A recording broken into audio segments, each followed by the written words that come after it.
siasa au politics ukipenda.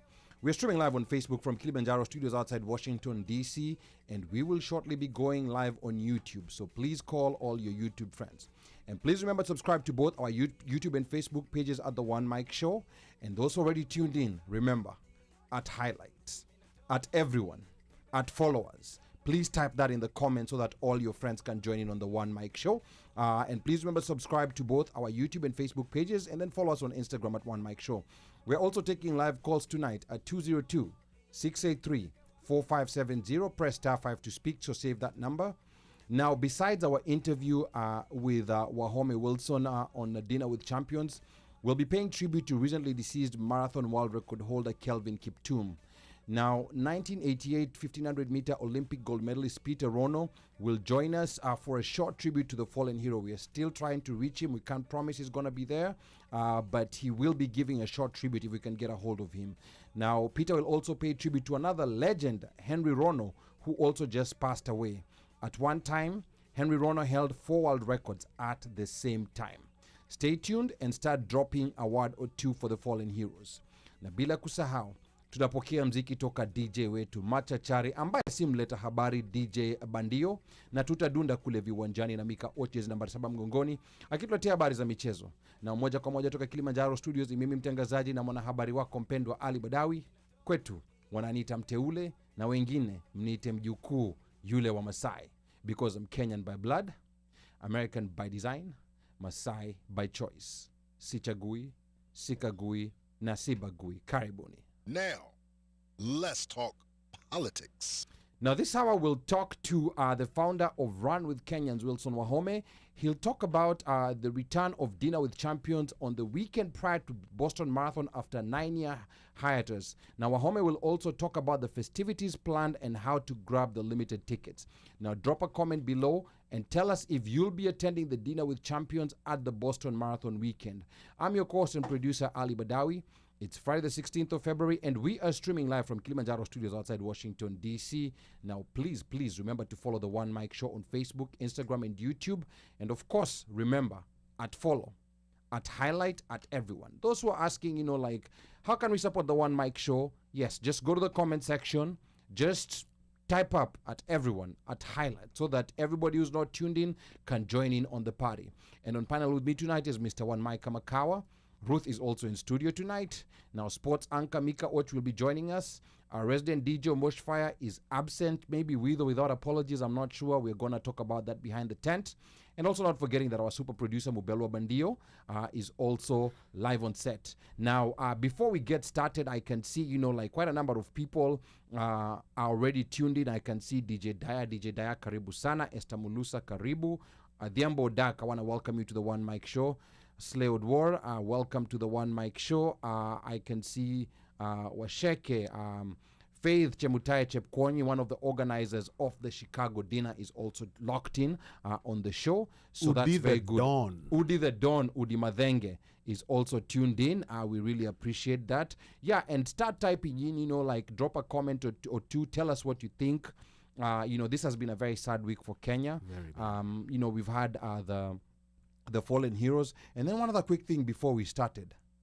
Did you guys rush in to buy Kenya shillings now that the dollar is dropping like it's hot?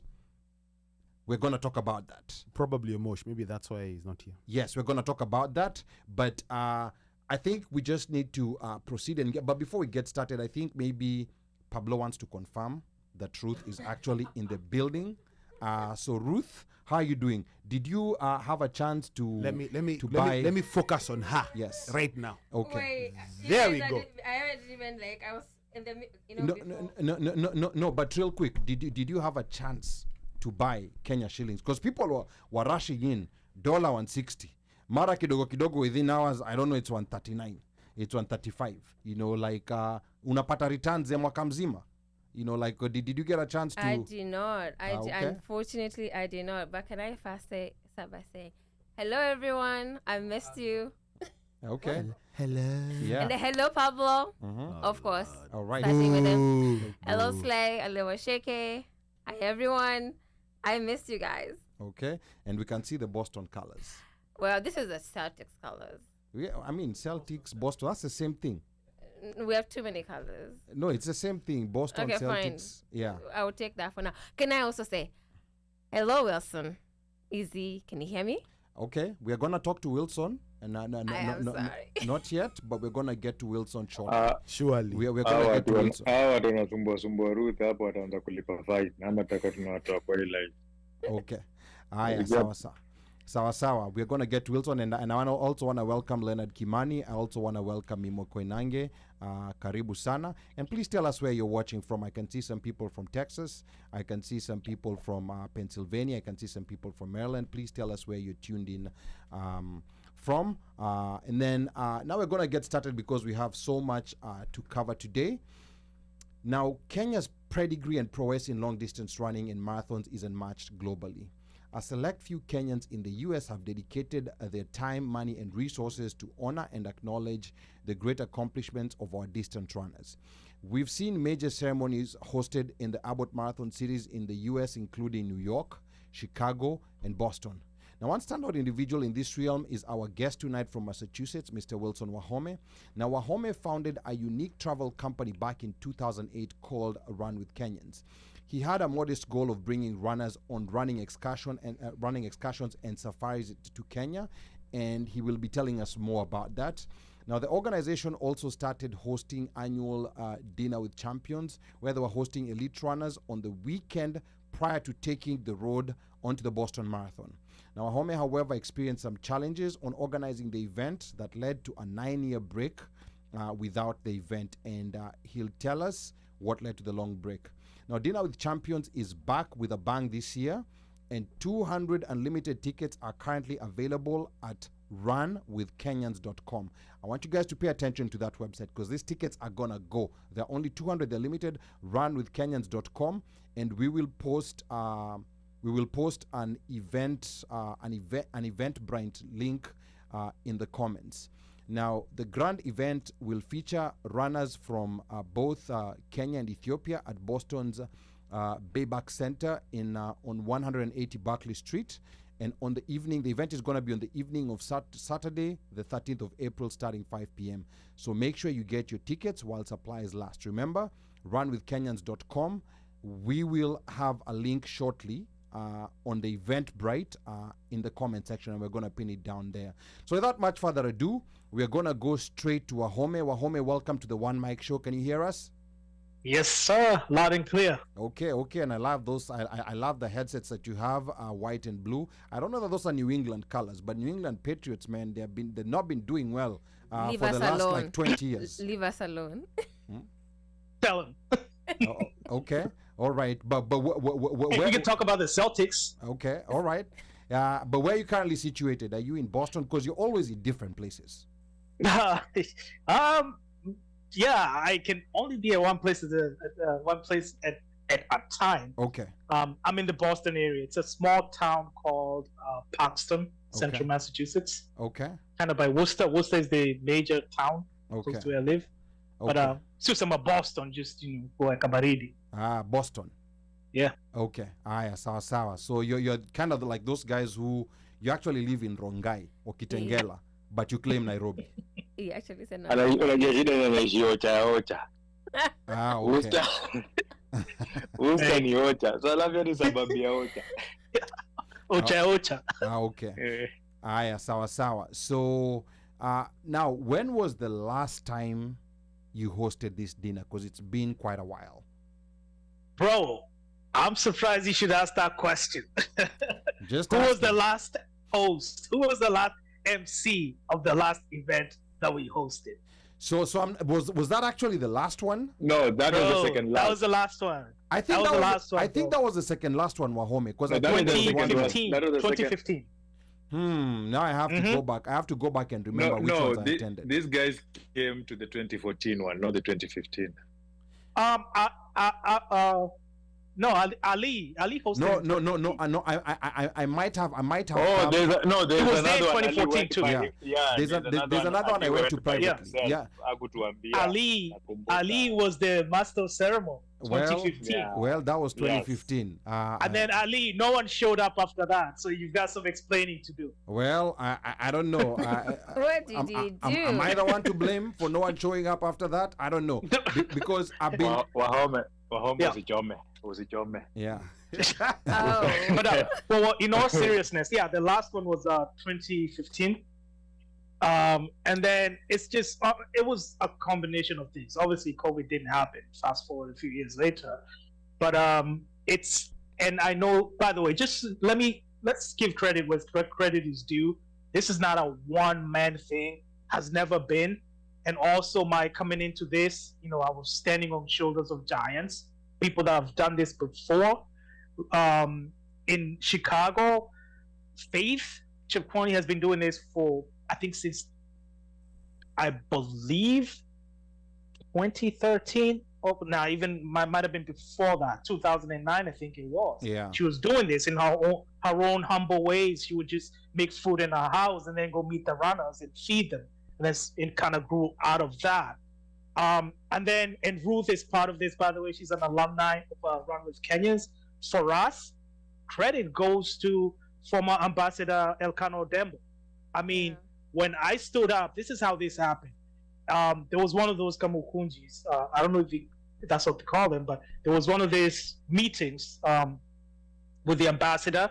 I stood up at the Q&A session, and I said, look, we have all these runners that come into Boston, and watu wanawashangilia. We see like all the wazungus wearing Kenyan flags, like with T-shirts that say, "In my dreams, I'm a Kenyan. I want to be a Kenyan." That type of stuff. And where are we? Where's the Kenyan population in this? There's some unofficial things that would happen on the side, like a group of people will show up, right, and kind of watch the race on the side on race day, and then that's it. Period. Right? But how about like leveraging? This is like what marketeers kill for. When you're advertising and paying $30 million for 30 seconds for Super Bowl, you're paying to have this type of goodwill, right? So we're getting it for free. Like, not for free really, but courtesy of our runners. How do we leverage this? That was kind of like my question to Ambassador Odembo. And the guy gets it, to his credit.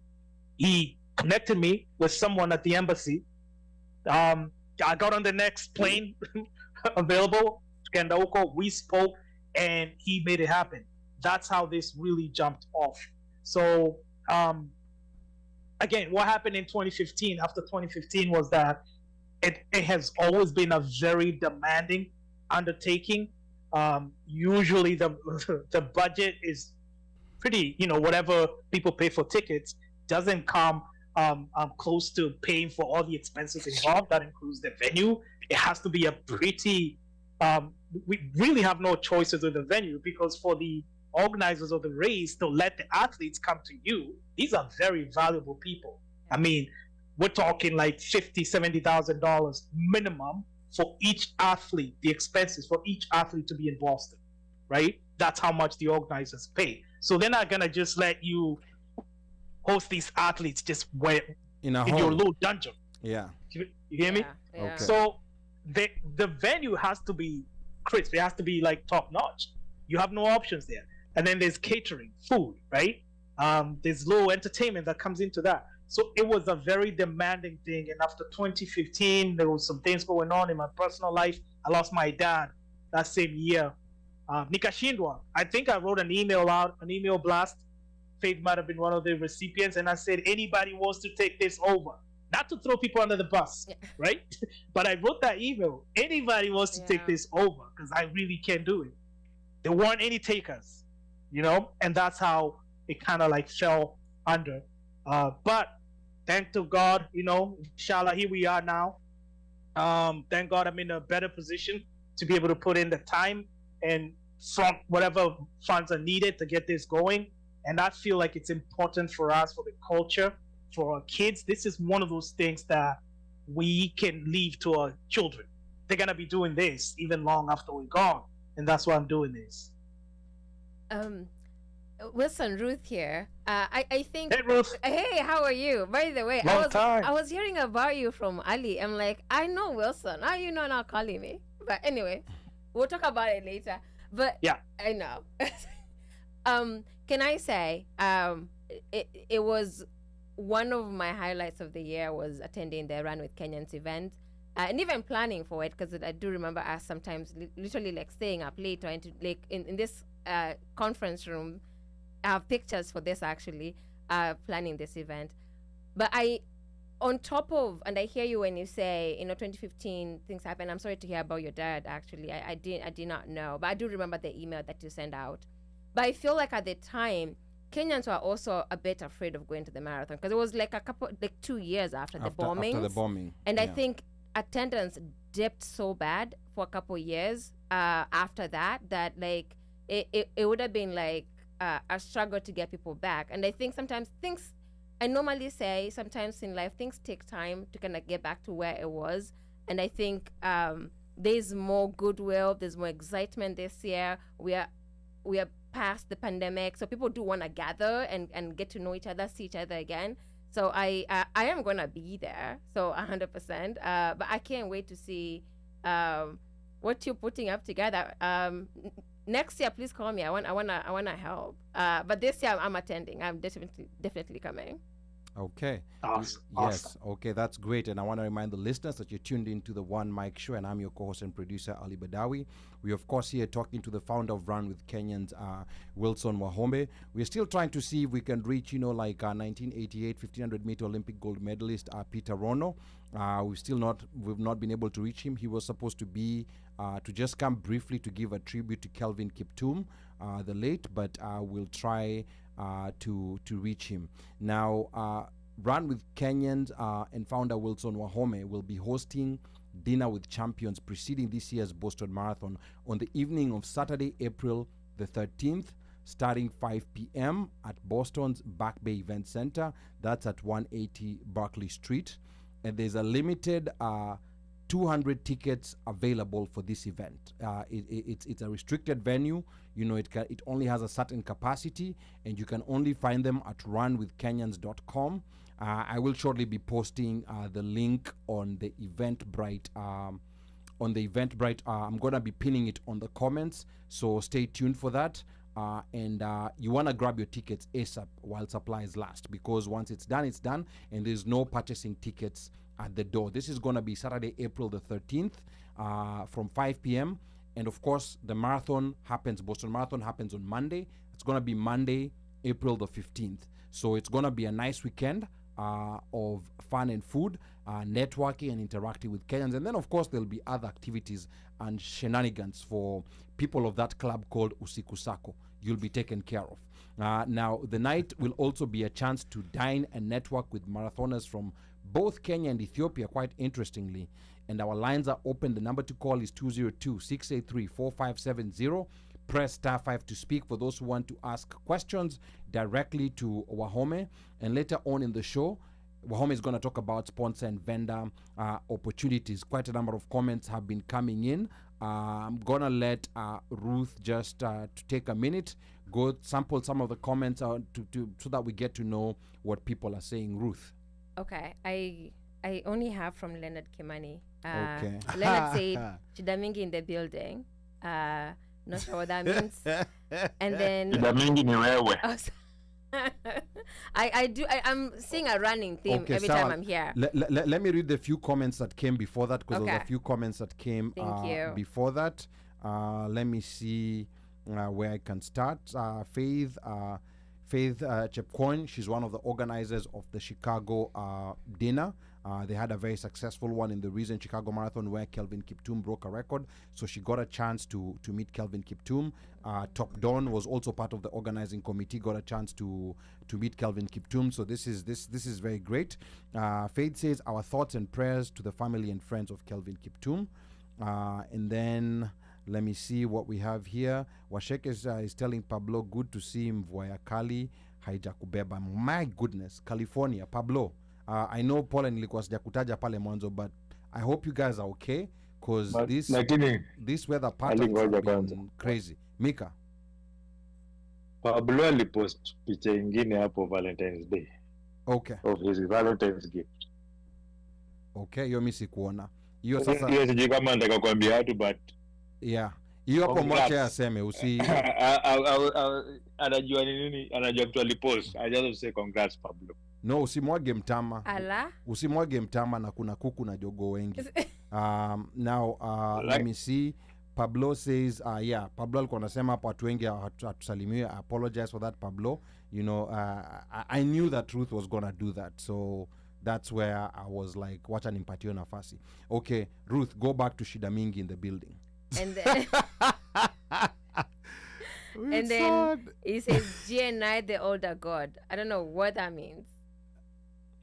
Subliminals zinatupwa tu. You just No, just keep reading. But They'll somebody tell us. said- what- Endelea tu. Okay. Then ask WAHOME when his next album is coming out. We've been waiting. WAHOME, do you? Yeah, there's another WAHOME who lives around here. I'll ask him if I run into him. He's a body double. A body double. So Yeah, it's about it. He's an imposter. Okay. so kuna Yeah, how kuna, about that problem? I reported it to the police. so kuna Shida Mingi na kuna Oh. GNI. Okay. The GNI, no, okay. I think on a Na manisha kuna Mwalimu WAHOME Genie, pia, but you know msanii. they spell it like that. Oh, I don't even Genie. know what you're talking about. Genie. Mwalimu Genie. Yeah. No, Genie. Gin in the bottle. Nizo, the staff. Let's thing. let's Oh, keep reading Genie, the like comments. Genie. Let's Yeah, keep reading remember the like comments. back in the day, Mwalimu Genie. Yeah. Mhm. Okay. Oh, was that an album? Comments. I'm hearing it from you guys. I'm learning from you. Tuendelee, Ruth, tuendelee tu. Okay. Pale unaenda ni mbali. Tuendelee tu. And then Slay wants Somebody to know. did. Oh, you guys heard of the phrase "op research"? Yeah, in DC, yeah, that, right? yeah, Ruth, right? Yeah, You have, right, in I know. politics? Yeah, yeah. Somebody was trying to do some op research on Oh, Okay. somebody's doing your. Oh, okay. Now we know. Huyo Leonard Kimani huyo. Mudslinging. Just Leonard Kimani, we need to look into him actually now. tone it down. Okay. Meet that guy, block then, it. then Slade is asking, do you have any sponsors for the event? And then Pablo has a question as well. What is Run With Kenyans all about? Okay, and we're gonna be getting to all that. The sponsors, what Run With Kenya is all about. You know, and I also want to welcome, you know, like other audience members here. I can see Simon Keluma has joined us. Karibu sana. Tell us what you think. I can see Keith Owino is in the building. Eshirandula Chief Louis, please type up and say something. Kel Njoki, please tell us what's going on in California. And of course, we're here talking to WAHOME Wilson now. But back to WAHOME before we get to the dinner with champions, which is going to be happening on Saturday, April the 13th. Briefly talk about your organization, Run With Kenyans, and what exactly does it mean to run with Kenyans? WAHOME. Right. So really, as the name says, Run With Kenyans, the elevated pitch of it is we're taking this goodwill that's generated by Kenyan runners and saying, what is it that we can do with it, right? Can we promote other things Kenyan, right, around this major sustainable goodwill that's generated by Kenyans? What I'm saying is, and this is kind of like to help people understand it, I tell myself like this, right? During the Boston Marathon, that scenario that I described, right, where we're at this marathon village, people are excited and wearing all these t-shirts with Kenyan flags, even though they've never been to Kenya, right?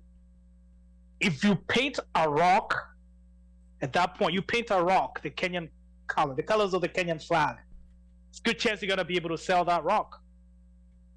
That's just how huge the brand Kenya is if you wrap it around these runners.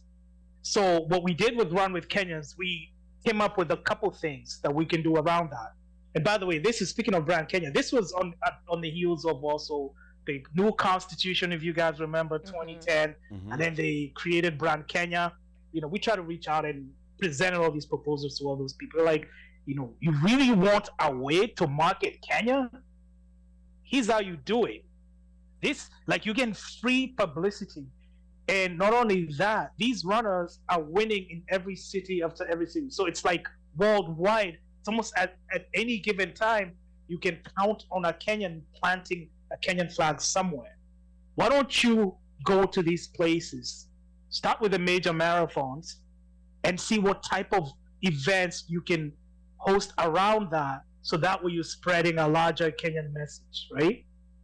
So for us, we said we can promote tourism, and we came up with this like very niche tourist product called running safaris. So this is where you're targeting people that kind of would like to go to Kenya, but they're kind of on the fence. But the fact that they like running, if you introduce that to the mix, you're not just going to Kenya, but you're gonna go over there. You get to meet the top runners.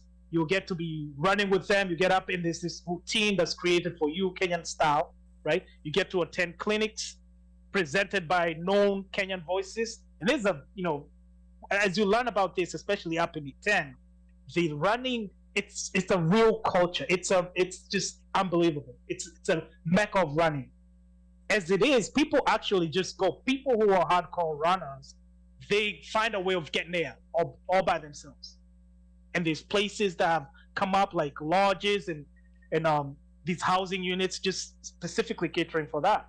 So all we were doing really is kind of like acting as middle people and being at these marathons and saying, look, we can create a package for you where you go to Kenya. You're not just gonna do the Masai Mara. You're not just gonna do the Amboseli and whatnot. You also get to go to E10, right? And in E10, you just randomly bumping into these like world record holders. It's insane. The amount of talent that Kenya has is unbelievable. So that was number one. And then we said we can also promote other things that Kenya has been trying to sell and is known for: coffee, tea, all these conferencing facility. I think Kenya Conference was trying to market themselves at that time. The best way to do that, we will tell these people, is during these marathon, during these running events where we know people are just particularly keyed in to anything that has any affiliation with Kenya. So really that was the idea of Run With Kenyans. We're gonna take what we already have. It's almost this God gift to Kenya, and no one else has that. Ethiopia is a close second, but they don't have it the way we do, and we love Ethiopians, right? We're gonna take this thing and say, let's think of ways to make the most out of it. Kenya could use a lot of good PR. Mm-hmm. Kenya could use a lot of marketing. Let's see what we can do around it. Running. To me, every time Nikki land, Jomo Kenyatta International Airport, every time I land there, the thing that really pisses me off a lot is how they got all those animals lined up. What elephant, whatnot. That's cute, right? But imagine, we're talking about Henry Rono tonight. Imagine if you land there and you've got this like assemblage of all these runners from like way back. All these runners. It's that's kind of like what we need to see. Animals, they're cute, but wow, WAHOME, what you're saying is quite interesting.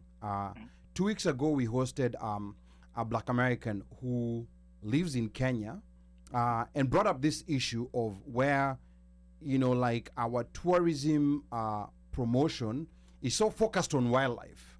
Yet we have, like maybe even 100 other avenues that we can promote about Kenya that's outside wildlife. And what you have suggested is just so spectacular.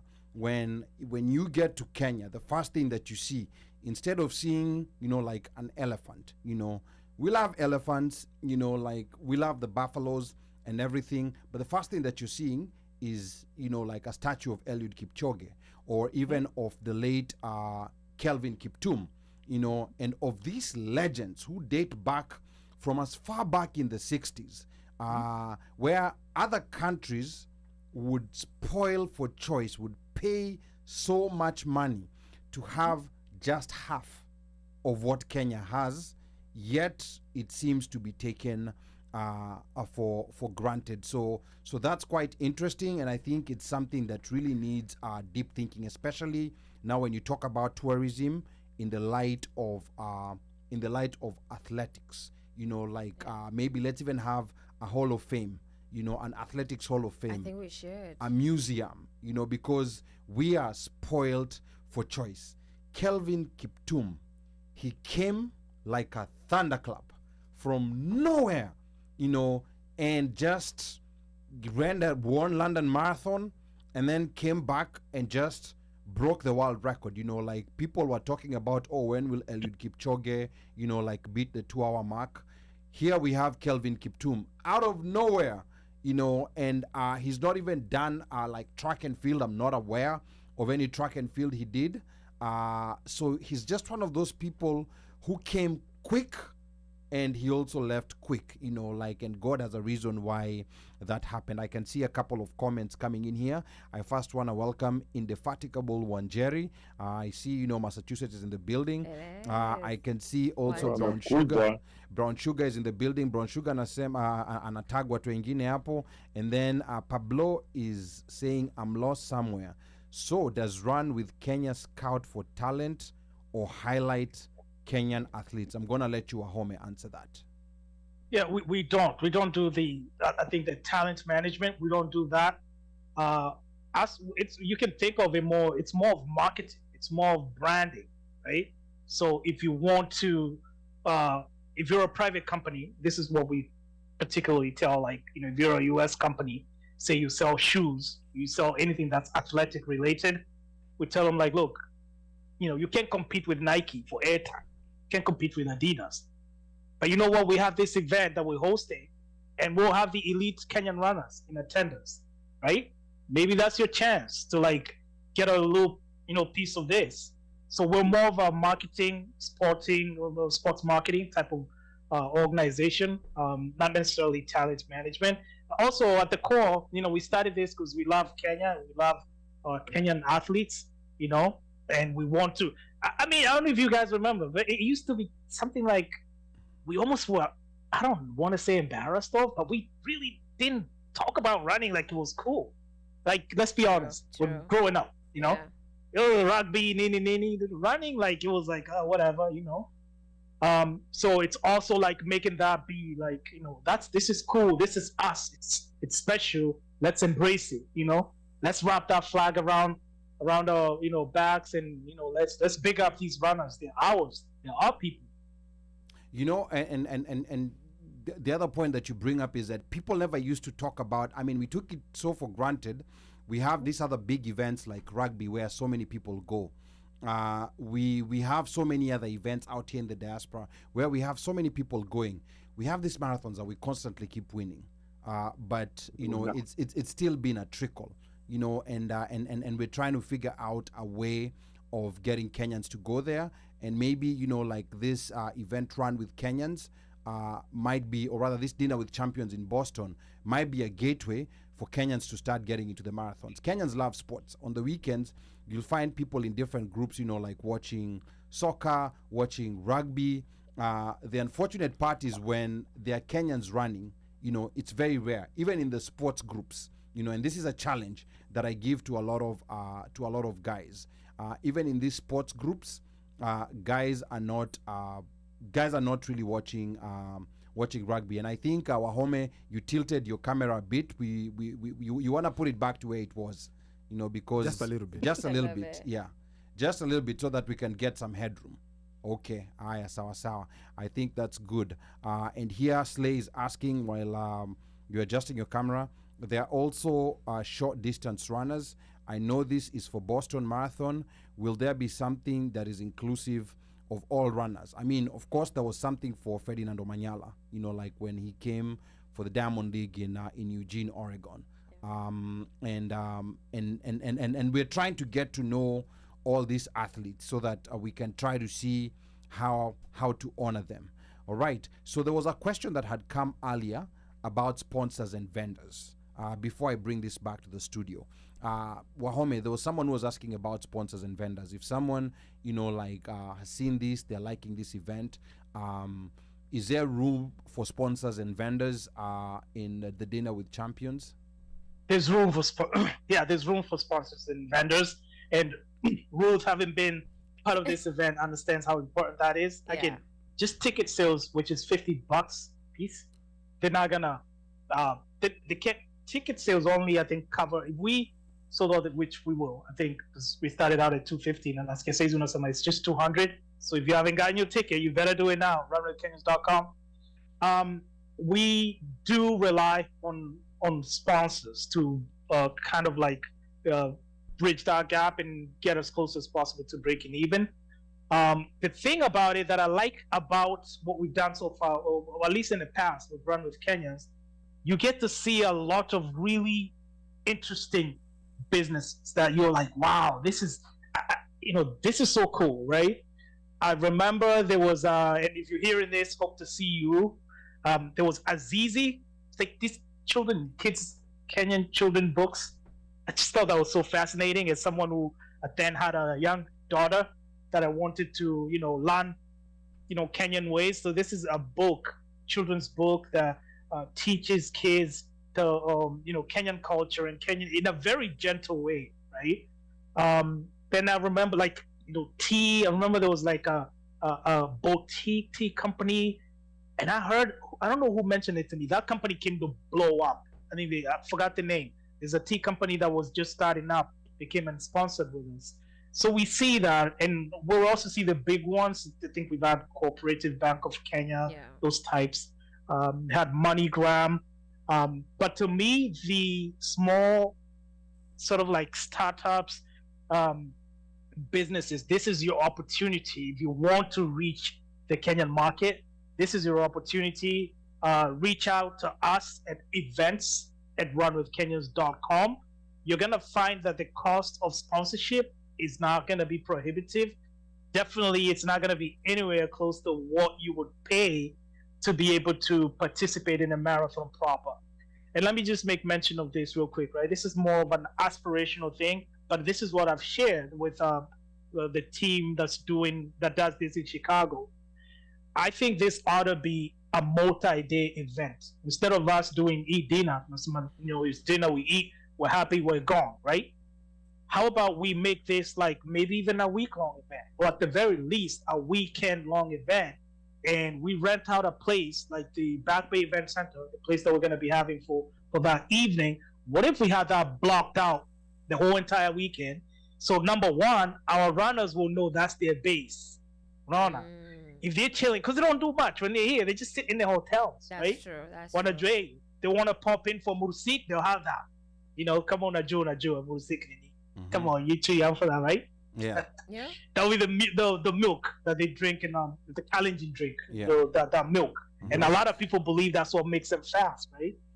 So the runners, they would just stop by just because it's their spot. And guess what? When the runners are there, now that's the pull. That's what will drive foot traffic, right? And as soon as you have foot traffic, now you're talking to the sponsors will listen. You see what I mean? At that point, Sasa, you'll have an event that's really major. You have an opportunity for people who can't make it to their dinner to have something going. You have an opportunity to do all these maybe clinics and presentations, or maybe film movies. I think it was 2015. We had a team that had a movie out, right? That's affiliated with forgot what the name of the runner is, but there's Korea. I think with Korea. Yeah. There's a movie that was out. I think it's called Transcend. So we would have to film a movie like that. There's a lot of fascinating things about Kenyan running. For instance, there's been this debate that I believe has never been settled regarding whether is it nature or nurture, right? Why is it? Because it's insane. The amount of talent just doesn't make sense. We lost Kelvin, rest in peace. But here's the thing, man. You can almost take it to the bank. Some guy, I guarantee you, unless for like people who are absolutely in the know, the day before Kelvin broke that record, ran 2 hours and 35 freaking seconds, no one was paying attention to him. There were probably other bigger giants than him that people were trying to get autographs from. Yeah. And that's the story. That's the story of running in Kenya. You can almost rest assured the talent is insanely deep. So there's this conversation that has been debate. Is it nature? Is it nurture? It would be nice to have authorities, and people have written books on this stuff, right? Yeah. It would be nice. You're having like a panel discussion. I would want to be there. And I would want to hear what they have to say. Yeah, and the other interesting thing, WAHOME, is that the media around marathons, you see very few Kenyans. The media on marathons, I mean, not to bring the race issue, but a lot of times when you're seeing people who are talking about marathons, tend to be white, and not to lay blame anywhere, because like even back home, when you look at how marathons are covered, there's no proper coverage for them. They will get coverage when they win, when they break a world record. They will get coverage when they win. Well, on the big stage, Boston. if you're at Yes. the world championships, Yes, when you're on the big Olympics, stage, whatever. Yes, but there's no proper, like considering that we produce these champions, like every day, popping out, like almost popping out every day, but there's no proper coverage. Your average Kenyan, unfortunately, and I'm sorry to say this, probably the only marathon runner they know is Eliud Kipchoge. And True. Yeah, True. Ruth. And I do think No, I don't agree with that. No, I no, said, no, you said the no, no, average no. Kenyan. The average Kenyan and Well, and actually, Mika, Yeah, know with what? the Actually- average Kenya, I don't agree with that. I Actually, don't agree with that I'm because with Mika the on thing that is one. this. I'm with Mika. Go on, Mika.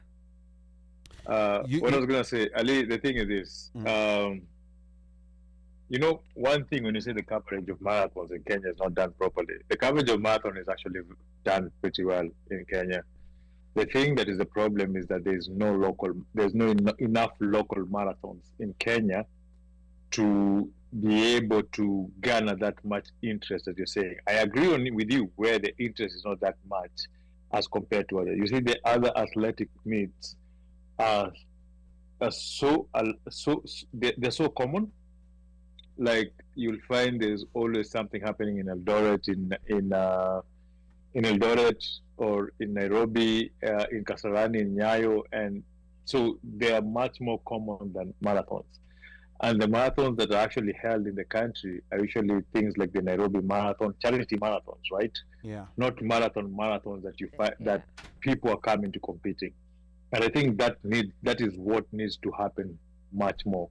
Most of the most of the Kenyan marathoners run outside of the country. They train in the country, but they run outside of the country. We don't have a race in Kenya, and I believe we should be having one of the richest races in Kenya because that is the home of the champions. Yes. That is the home of the champions. So there should be a way where Athletic Kenya, together with everybody else, works in a point of trying to make Nairobi Marathon not just a marathon for charity. Yes, let it have charity, but let us also have a strong running field. Let us be able to garner enough sponsors to make that race attractive to elite runners.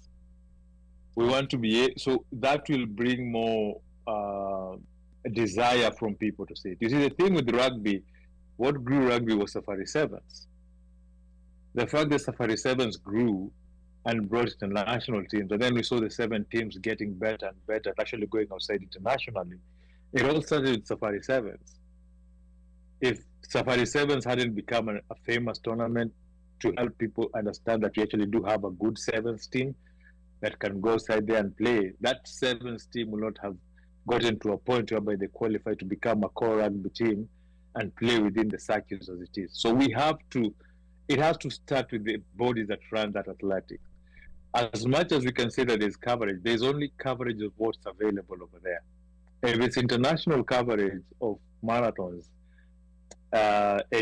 most of the information that I usually actually find to know who's running, who's going to do and everything, I go to the Kenyan press. And they actually do a very good of covering those races, who's going to be running. That throughout that whole week, you'll find articles about it. You'll find them talking about it. You'll find them knowing. So people do have that. There's information for people to know that knowledge and knowing who's running in the team. It's just that fact that we wait to see them outside of the country than seeing inside of the country. It was growing it. Is what's stopping it to grow that much. If we had Nairobi Marathon and that marathon was going to be run with all the elite runners in our marathon, in our marathon field, and then international runners are coming, and it's something as big as the New York Marathon, it gets that much of coverage. Trust me. Just the way the Safari Rally is so famous in the country that mtu mwenye yuko northeastern anajua kuna Safari Rally and they will know who's coming to race. It will be the same with the marathon. Okay, Ruth. Yes. I agree with Mika, because I think I've seen people pay attention to the sport running in Kenya if there's a competition. I remember I don't know which time I was in Kenya recently, so, and people were like, okay, we need to stop hanging out, I need to go watch the game, right? So I've seen, not the game, a race. So I've seen that. I think what we lack is also the tracking. You know how like from here you can track somebody in college, how they move. This is regular sports like football or basketball or baseball, right? Yeah. I think if we had that, like kind of reporters dedicated to like watching who is gonna come out of running in Kenya from Iten all the way to whatever marathon they end up running at, I think that will create that interest in the game, in the race in Kenya, in the sport in Kenya. So I think there's that piece. The local reporters could do a bit more. I just don't think though there is incentive for that currently. Yeah, I tend to agree with you. I think that's across all sports. Yeah, I tend to agree with you in terms of, like sports journalism, like is not properly funded, and it's not. And it's not highly regarded. For example, if you're a journalist and you're doing sports, and you're good, they upgrade you to politics. Yes, true. I'm gonna give a good example. I know somebody who was done. I'm gonna give a good example. Wahiga Mwaura, actually the first international award he got was the coverage of Masai Morans playing cricket. That's the first award he got. He was a sports journalist. But because he became so good, Citizen decided, wewe umekuwa, you become too good, toka hapa, ingia siasa. So, and I think that's problematic. Ali, Bernard Otieno. You remember Bernard Otieno? Yes, I remember Bernard Otieno too. But Bernard Otieno, like was in sports for quite a while.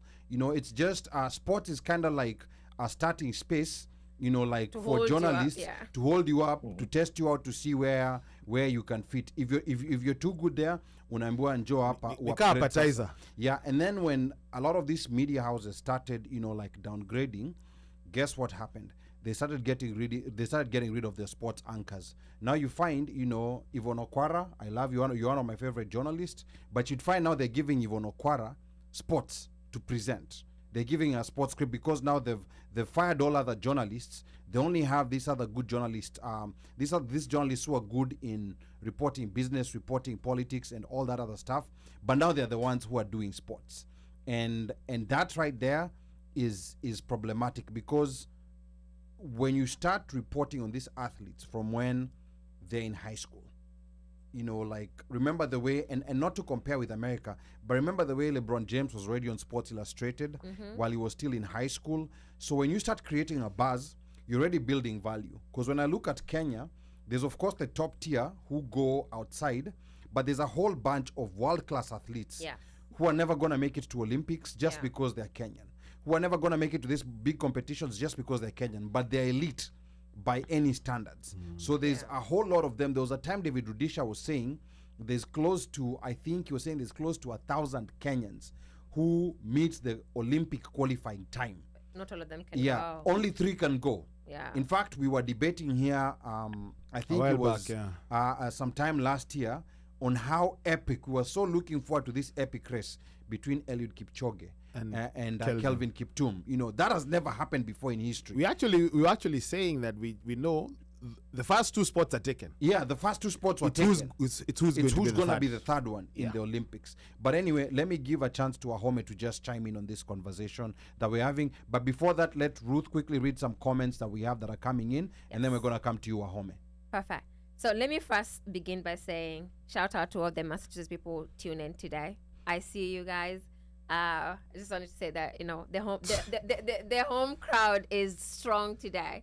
And then what's that? So Pablo had asked the question, so we're going to sled. There's also short distance runners. I know this is for Boston Marathon.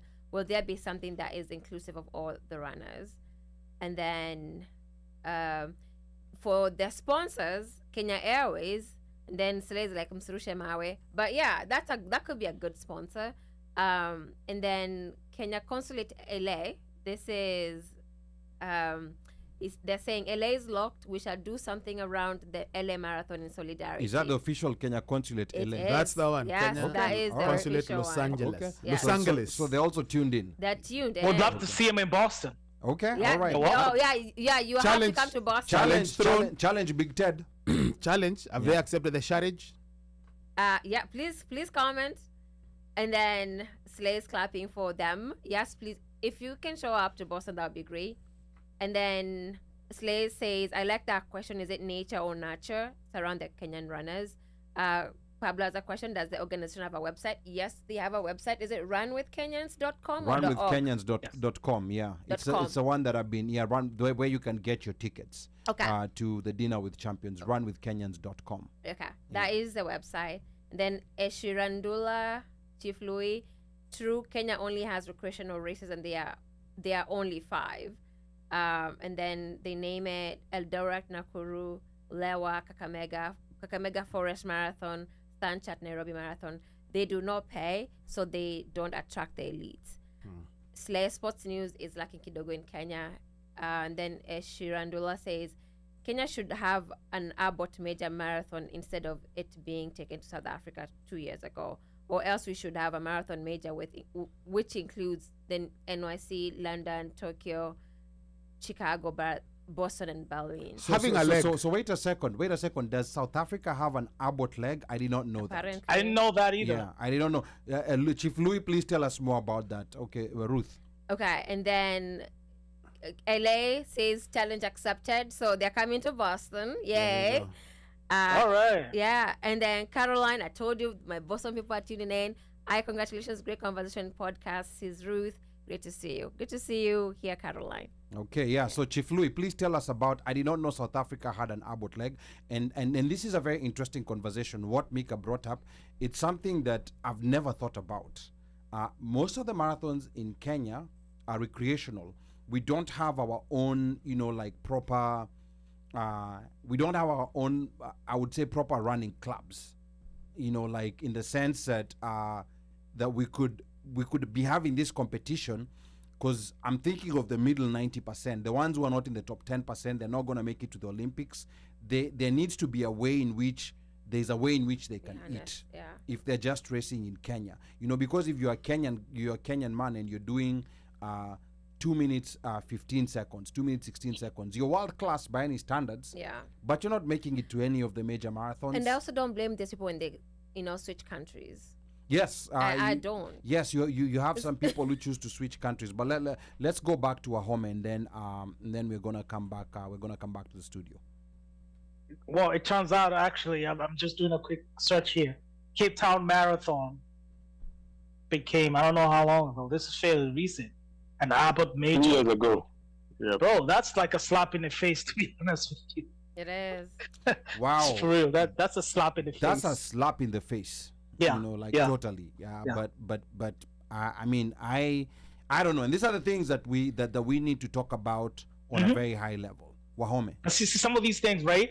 They're not really like handed to you like that, right? You and I know some of these things. You have to make some noise on your behalf. You have to advocate for yourself, and it just might be possible no one is out there advocating for us. So South Africa were probably the loudest about it, and now they have it. No, We absolutely should have We should have that. had That should have gone to one. Kenyan. wow. We should have at even 2, not one. Mhm. Yeah, Yeah. I mean, this is a no-brainer, but I think also we have a problem where we have a country where we look up to politicians for solutions to all these problems, and I'm sorry to say, our political class, they tend not to necessarily be the smartest people in the block. They aren't. And I'm saying this in a very polite and kind You're way. listening. Yeah, I'm saying this in a very polite and kind way. And unfortunately, people, our smart people who are smart in the science of sports, in the management of sports and everything else, they don't want to be involved in politics because it's considered a cesspool. So we have a problem where we have a country that has a lot of people who have the right solutions and the right acumen, but they're not in positions of power. And that's very, very sad. Mika? One thing that I usually say is that they should just take a look at these other different countries. Why countries like something like the US cannot allow a foreign nation to control any of their sporting entities. They should look at why in the UK right now it's becoming one of the major things when somebody is buying a sports entity in that country. You have to go through a fit and proper test to make sure that you have the monies to run that sporting organization. It's because those countries understand the value, especially when it comes to revenue collection for those countries. Something like the NFL or the MLB, the NBA, how much revenue they get to this country, the US, how much it generates in this country. You got the Premier League, the Champions League. There's a reason people are investing. Countries like Saudi want to invest in sports. They want to go everywhere. Sports is paying. A whole nation country is taking its investment funds and investing in different sports. It's not because they have a lot of money in their board, they just want people to see. Saudi doesn't throw money on boxing because they want people to just watch boxing and enjoy. It's the value that it brings when people go to watch those games, the value that it brings to Saudi. And if only Kenya realized that, they would stop increasing taxes every day. Oh, let me read some comments. That's a strong comment, Mika. I hear you. Sorry, I lost my. Okay. Cape Town Marathon has been selected to be an airport marathon major, yet to be ratified though. Marathons is one way that Magical Kenya can attract tourists and earn us foreign exchange. Slay, I was about to ask who's to blame for this. And then when Jerry says, just curious, if we don't have non-recreational marathons, where do the Gulf states recruit from? And then Washeke says, when we have slay queens in the sports docket, what do you expect? And then when Jerry goes, I don't think it's necessarily politics, it's part of it, but it is also really hard to get corporate sponsorships in Kenya. I know this firsthand. Maybe we can talk about that. Let me answer on Jerry. So what happens is that in return, in those training camps and in return, we have agents.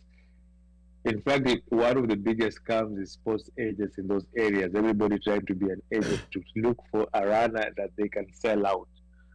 So those people know where to go and look for those runners, and they don't have to wait for them to it's one of the easiest scouting missions you can do.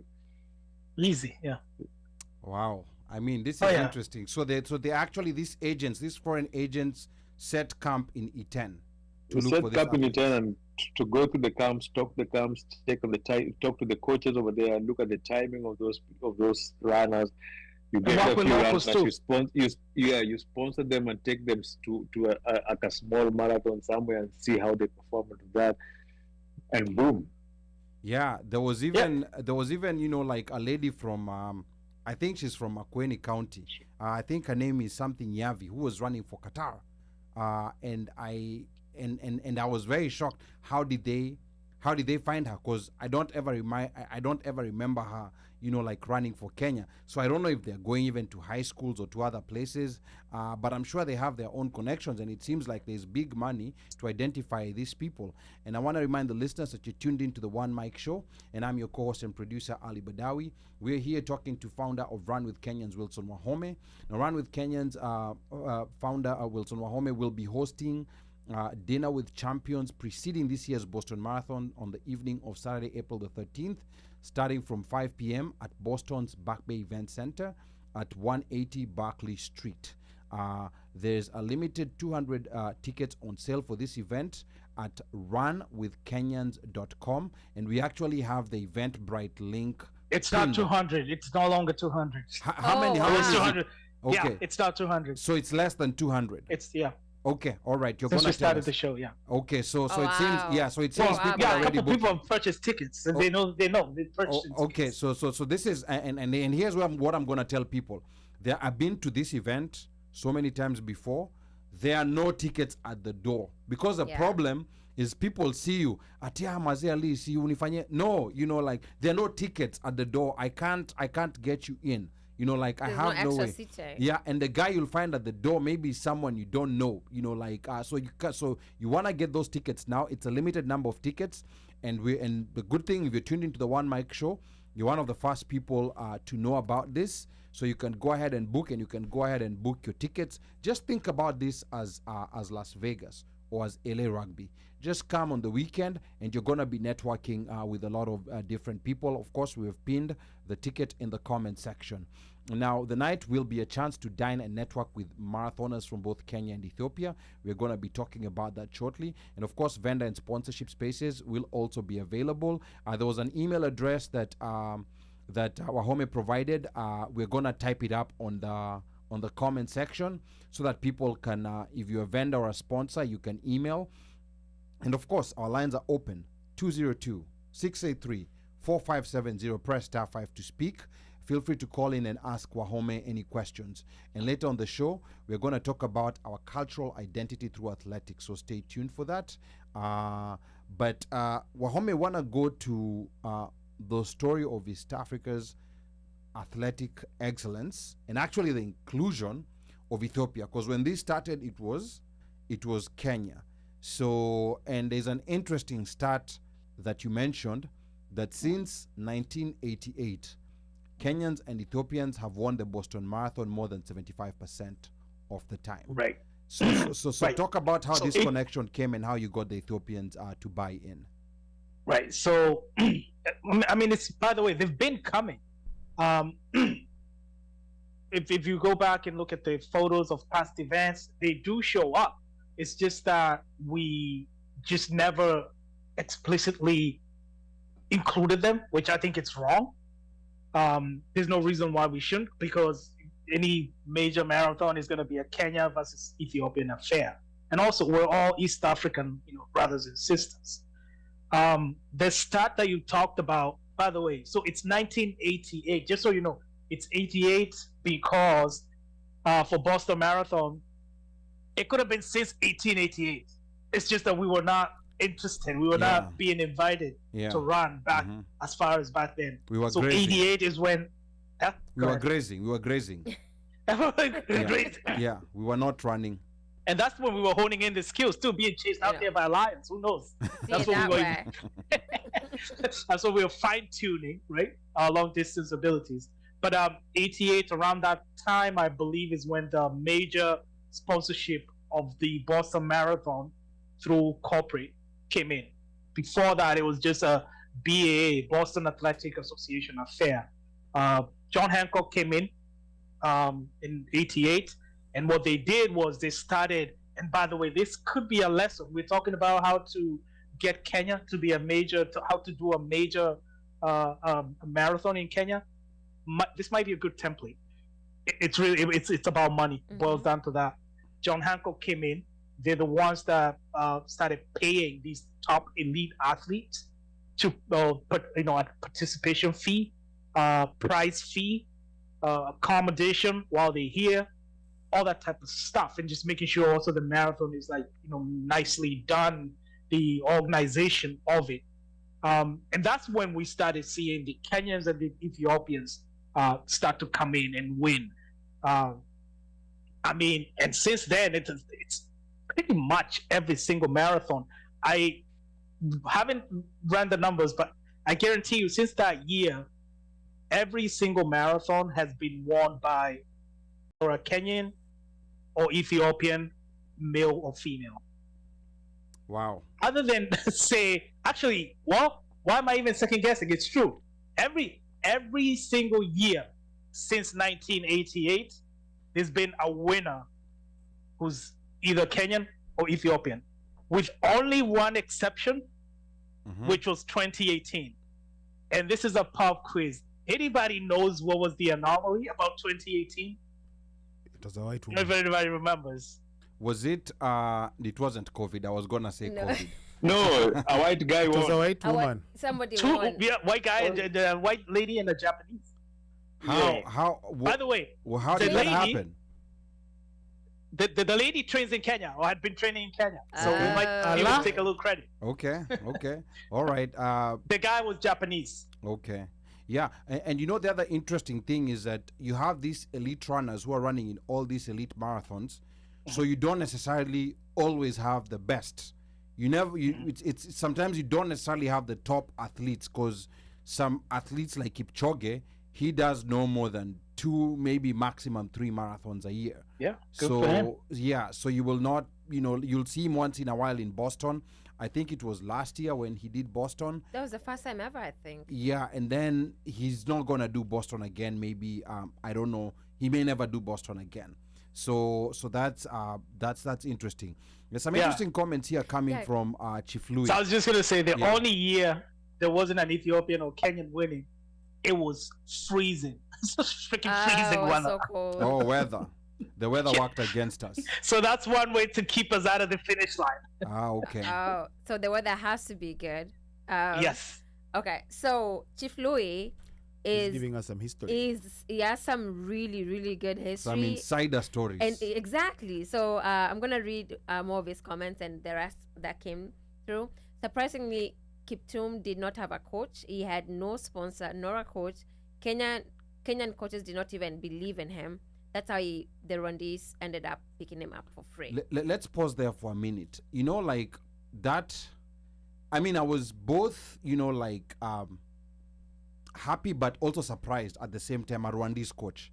I've never had a Rwandese coach, so this coaching thing is kind of dominated sometimes, even in the marathons, by white people. It's good that Kipchoge has a Kenyan coach, but you do have a couple of marathon runners in Kenya who have white coaches, and that sometimes is a bit shocking because we are the masters of this art.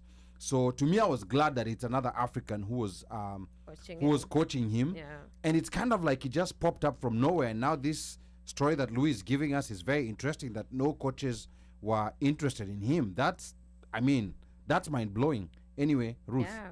And then he says Yavi was struggling to get a spot in the Kenyan team, in the under-16 team. She made it, but when she was to go to the senior team, lots of politics ensued. So our coach advised her to go to Bahrain. She did, and she was accepted upon arrival. That's shocking. Why? I mean, these gems that Chief Louis has, we need to bring him to the studio. And I think we do need to bring him to the studio. He needs to come Chief to the Louis, studio. when are you available, please? And then Washeka does thank him, and I was curious how he ended up being with the Rwandese as a coach. Pablo, all the best runners nowadays are Kenyans by blood. The citizenship papers are what differentiates them. This is Chief Louis back. They look at each other's calendar so that they do not clash for the top honors. Okay. Good. So Kipchoge's coach refused to coach him. I think he's talking about Kiptum. Okay. Yeah. I mean, this is some interesting knowledge tidbits being dropped. Can you call into the studio, please? Number to call. If you can.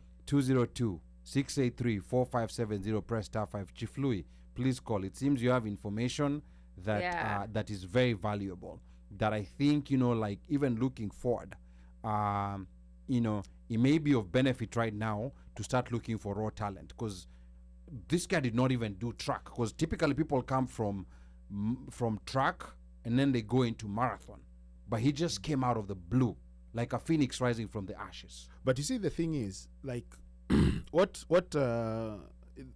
I was listening to sort of a report, so even he says repeat the number. 202-683-4570. Press *5 to speak. 202-683-4570. Press *5. Uno. I was listening to Newsgang also. They were giving a tribute, and I was also fascinated by the fact that this guy was not being given a chance. Kelvin Kiptum, he was not being given a chance. It's like he was not being ostracized, but nobody was willing to give him a shot. And I think one of them, it is either him or the coach, used to be afraid to run in the dark, so they would run together. Wow. But yes, one thing that most people don't realize is that even this athletics thing has its own cartels, like everything in Kenya. Of course. Cartels kill a part of Kenya. It's just not that you wake up and run and you couldn't. There are some very talented runners who have not gotten to step out of or even go into one race. And I also wanted to remind the listeners that since this show is a tribute show to Kiptum, you can call and tell us everything you want to tell us. Pay your tributes. Speak about your tributes. Don't be shy. Do a number. About Rudia number. Kiptum, One really mind blowing. To me, this is even more mind blowing than the fact that this guy appears to have come out of nowhere. Typically, marathon runners don't peak till like mid 30s. Yeah, that's when they peak. Oh wow. This guy was yeah. This guy was running close to a 2-hour marathon in what, 24? Was he 24 when he Yes. Yeah, 24? yes, he's 24 and he When he passed broke, away. when he broke, Yeah. when he, Yes. I mean, to me, that's more mind blowing than anything else. What could this man have accomplished? we Wow. shall never know. Yes. Yeah. 202-683-45770. Press star 5 to speak. Thank you for calling the One Mic Show. 4984. Thank you for calling the One Mic Show. Tell us your name and where you're calling from. Louis. This is Chief Louis. Welcome. Can you hear us, caller? Yes. Yes, please tell us your name and where you're calling from.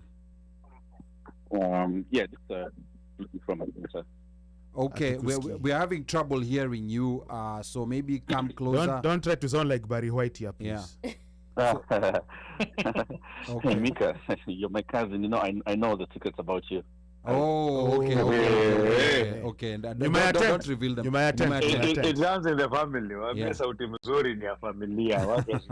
Mukwende. Okay, so Louis, Yes, and this is Louis yeah, from Atlanta. so some very interesting information that you're giving us, and before that, shout out to Louis.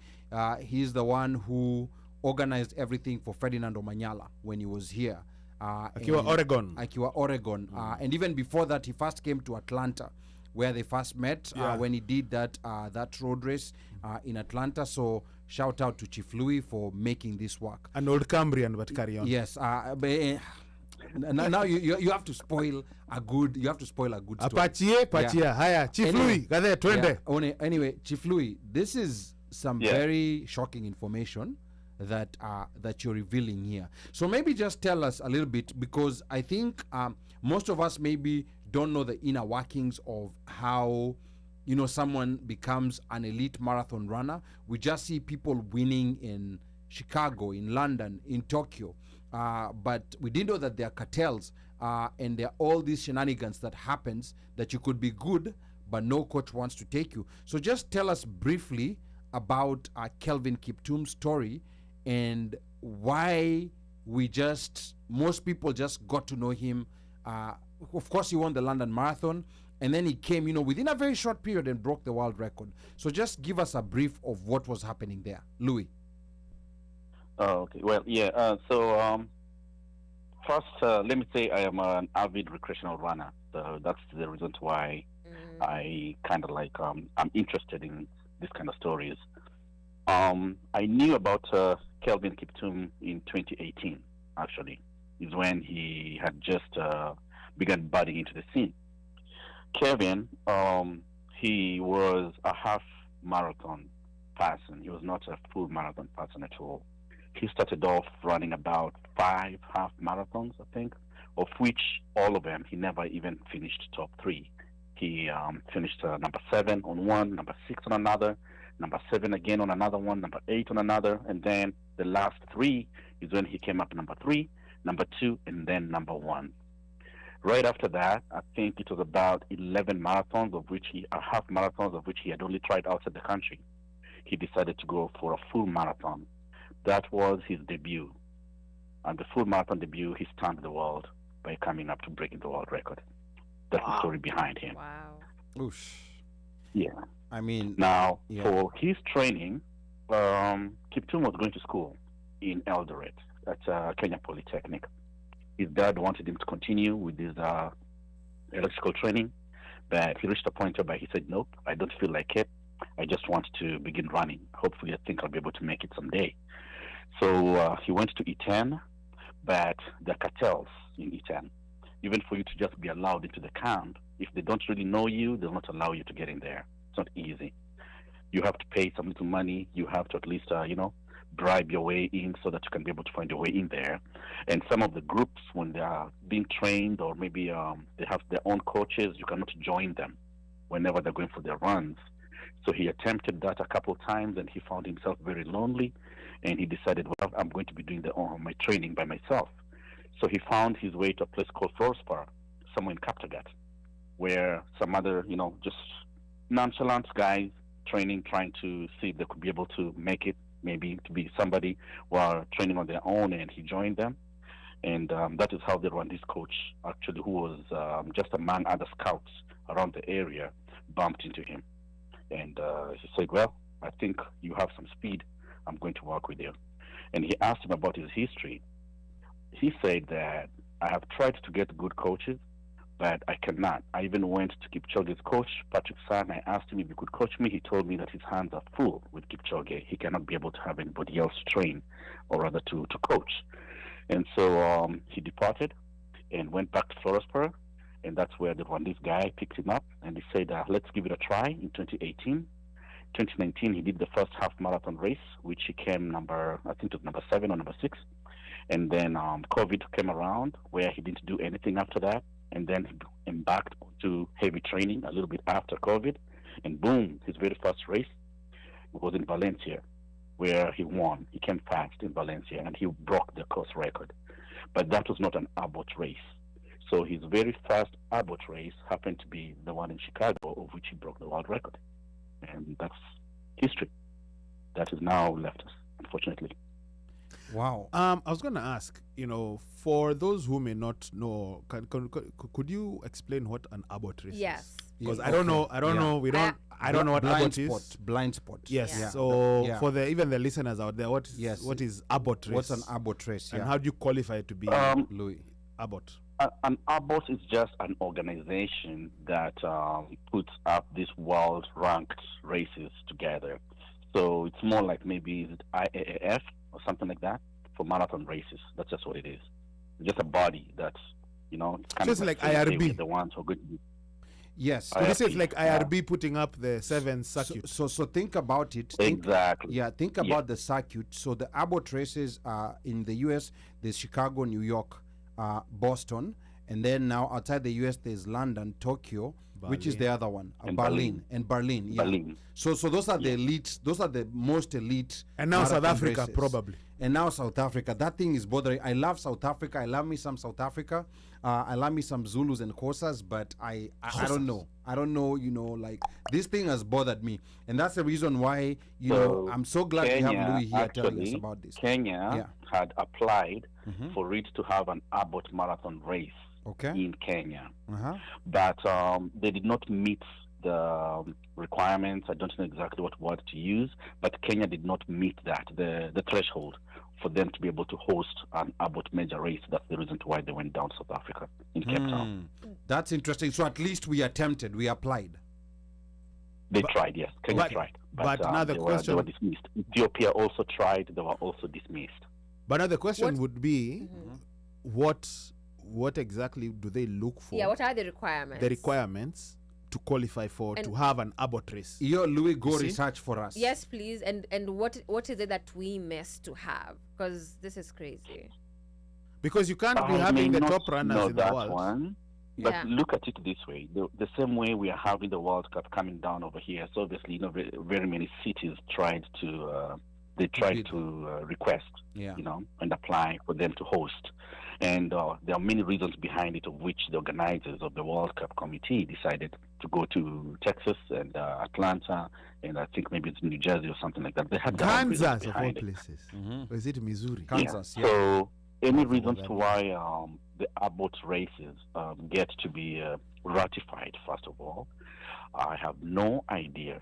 Trust me, honestly, I do not know. I don't know how they do it. Okay, but good. But you can tell that there are major players who are out there. These are countries, of course, that are seeing so much revenue that is coming in.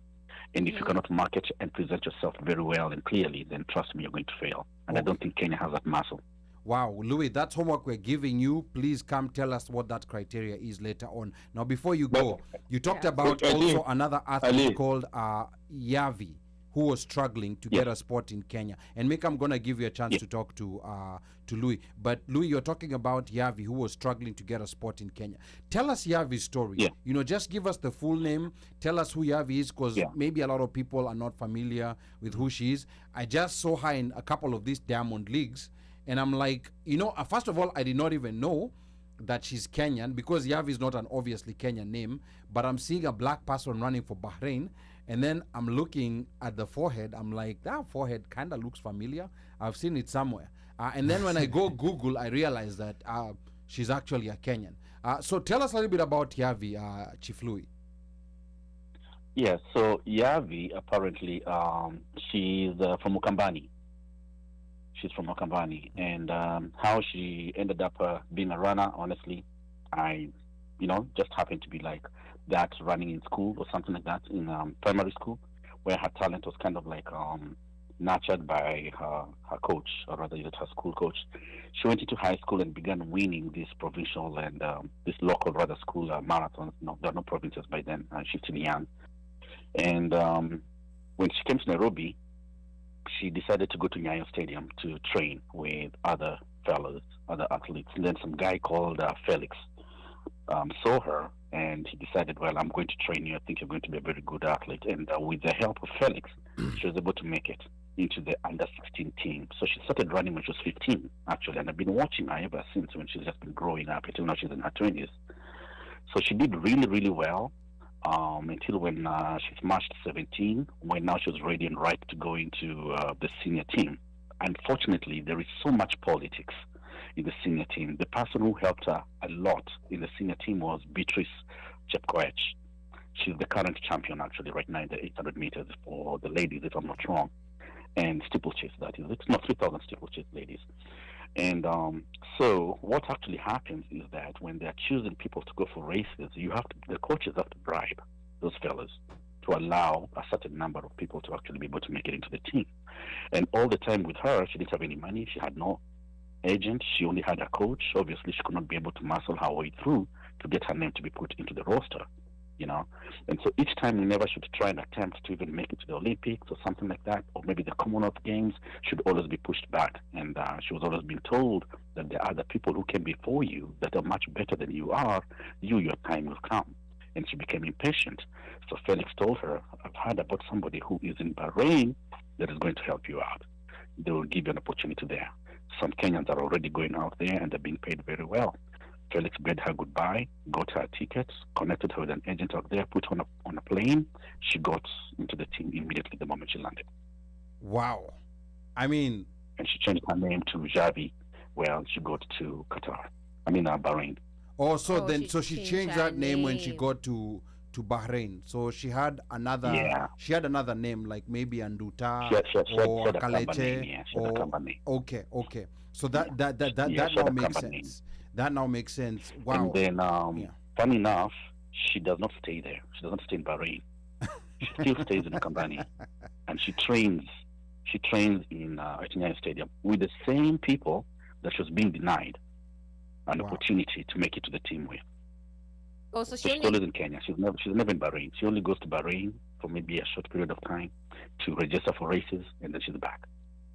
Wow, these are some serious gems being dropped by Louis. I know Mika had a quick question before we let you go, Louis. This is so amazing. Mika.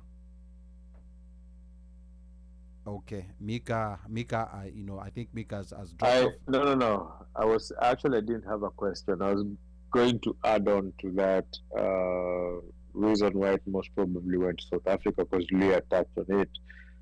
And he said they have the cities that seem to have the highest revenues are the ones that seem to be getting the marathons. And even if you wanted to go to Africa right now, I think South Africa is the country that has set itself as the best tourist destination, just from its music, its movies.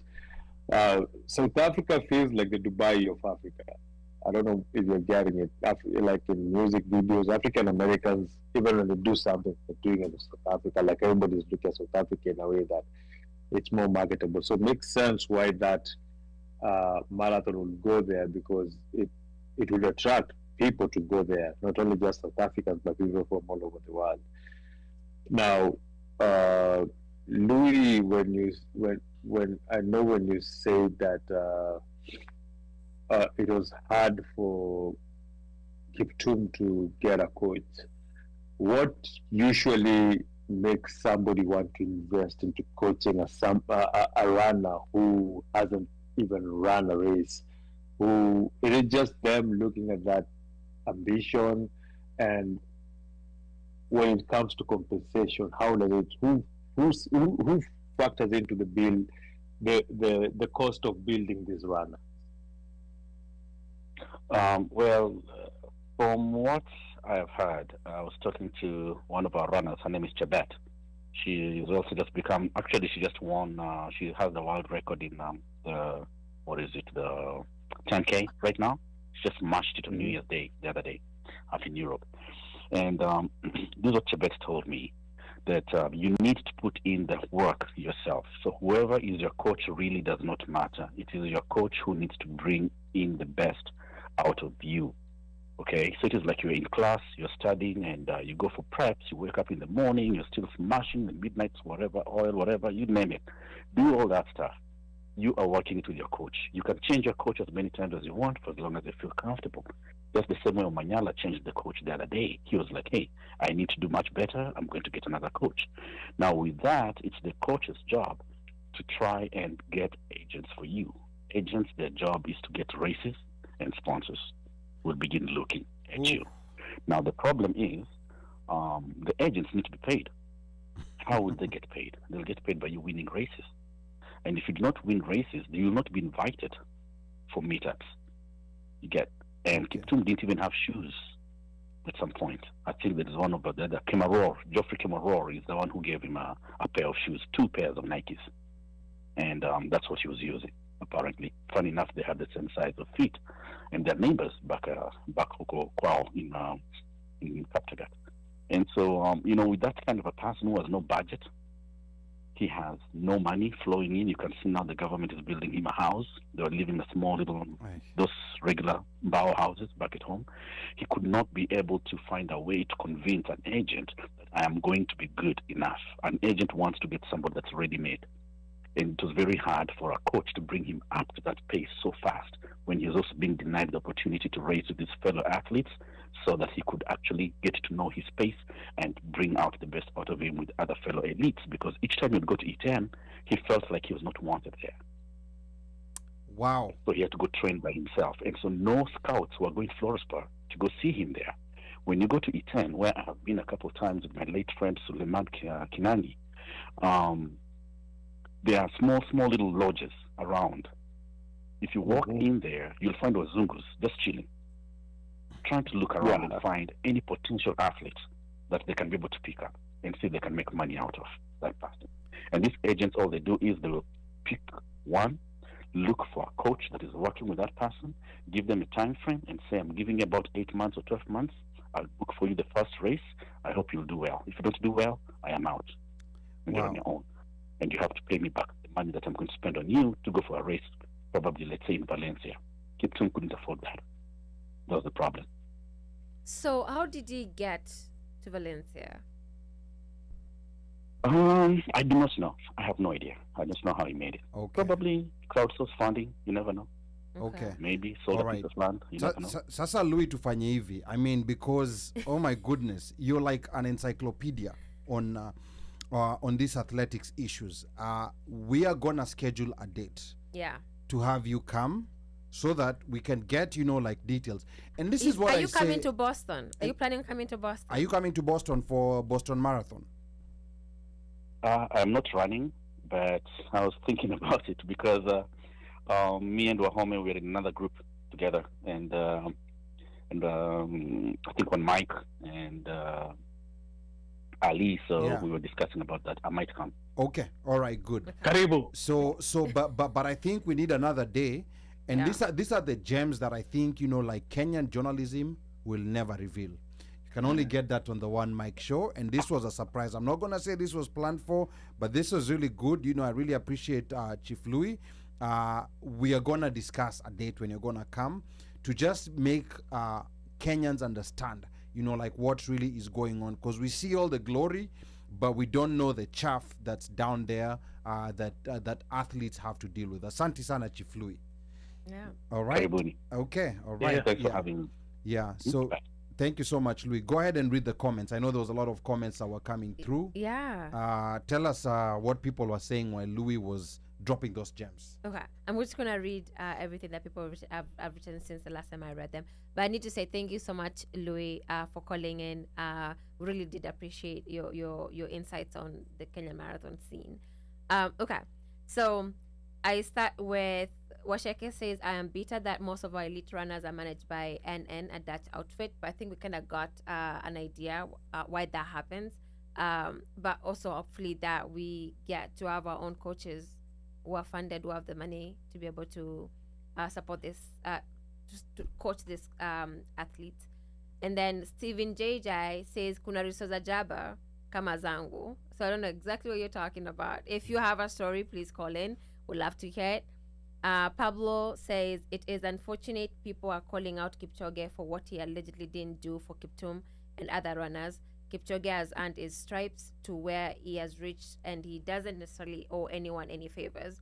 To be honest, probably a lot of people forgot Kiptum after his world record win and only remembered him after the accident.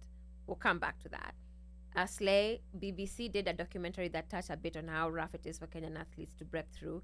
This is so sad that even to get into a camp, you have to pay some few shillings, a ton of it.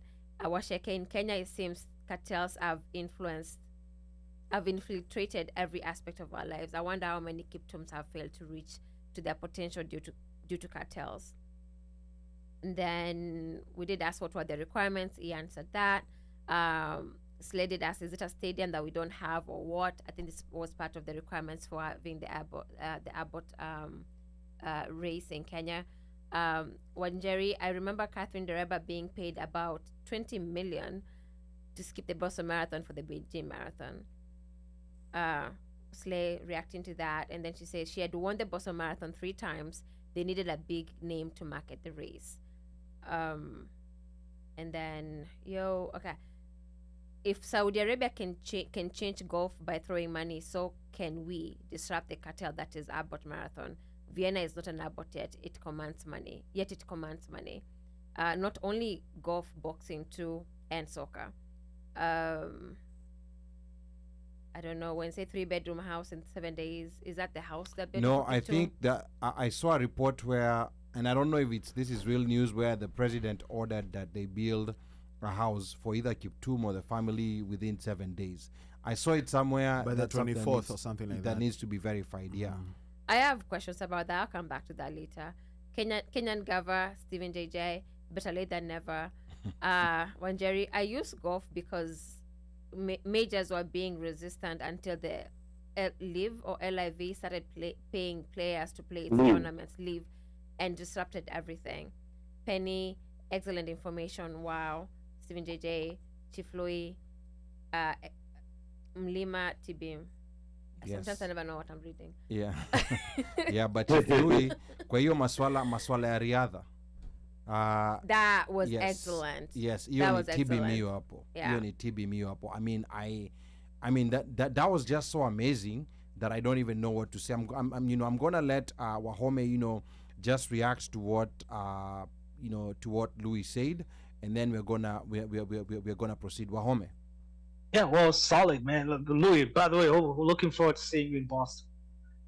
Yeah, solid information. All that stuff that he's saying, because I've been to 10 too. There's all these like training camps and, like I said, foreigners, and I'm not saying it's a good or a bad thing. But yeah, that's how it goes. And I mean, he has obviously more knowledge than I do. The thing I want to mention is with the what happened with Kelvin, his story of struggling and not being immediately spotted.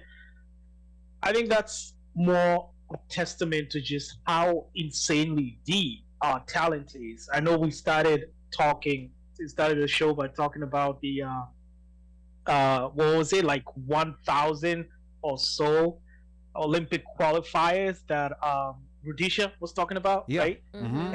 But only 3 can get the goal, right? Yeah. So it's not surprising that they. And here's the thing, as excited as we were, right, for this matchup between Kelvin and Eliud, I wouldn't have been surprised if some random just wild card ended up taking the whole thing. Easy. Someone you've never heard of. And the next thing you know, we're talking about another name. We're not talking about Eliud Kipchoge. We're not talking about Kelvin Kiptum. That's just how deep the talent is in Kenya. So, Yes. and to me, that's like what is it now? The ninth wonder of the world. Again, no one has. There's some mystery there, at least to me, as to exactly what gets this going. It's not the altitude, high altitude, no, because then the Nepalese will be like winning left and right. Yep. It's not. Yeah. Or That's not it, Peruvians. Yeah. And also, let's be honest, it's not Kenyans. Kenyans are not good runners. Kenyans are good runners as much as Americans are good NBA players. It's a really small subset of Yes, Kenyans absolutely. that tend to do well. Yeah. That to me makes it even more fascinating. So yeah. yeah. I think we have a caller. Thank you for calling the One Mic Show. 7794. Please tell us your name and tell us where you're calling from. Hi guys, it's Clay from Texas. Can you hear me? Yes, loud and clear, but speak up a bit. Speak up a bit. Una sound soft. You're trying to. Yeah. Hey, Omosh leo ataji. Aya, Slay, talk to us from Texas. Yeah, so I was just calling in to, pay tribute to Kiptum. It's so sad that we've lost such a young man with great potential. And also, I'm just in shock of all the things we've learned that Chief Louis was talking about. It's so crazy how things are happening in Kenya. But most importantly, I just wanted to pay tribute to Kiptum. I was really looking forward to Paris, to see him race, and now he's gone. So we just pray that, his family will find comfort and that God will be with his family and friends. That was it. Oh, that's, thank you. That's Thank really you so beautiful. much. Thank you. That is so beautiful. And yeah, we still look forward to an exciting Olympics, but I'm still not over the fact that we're not going to see an Eliud versus Kiptum race. That would have been the greatest race ever run. But like WAHOME says, there could be another wild card who randomly comes from that nowhere. third person we were waiting for to be selected could have just come and just like Kalonzo Musyoka angepita tu katikati. Okay. Thank you so much, Slay. Thank you so much, Slay. Now, that's fine, Kenny. All right. Before you proceed, this is what I wanted to say. Again, we'll always go back. WAHOME alluded to this by mentioning, it's good to have the giraffe and the lion when you come at the airport, but I think it's in people like Kelvin, Eliud, Kipchoge, Kipchoge Classic, those guys. Yeah. And not even that.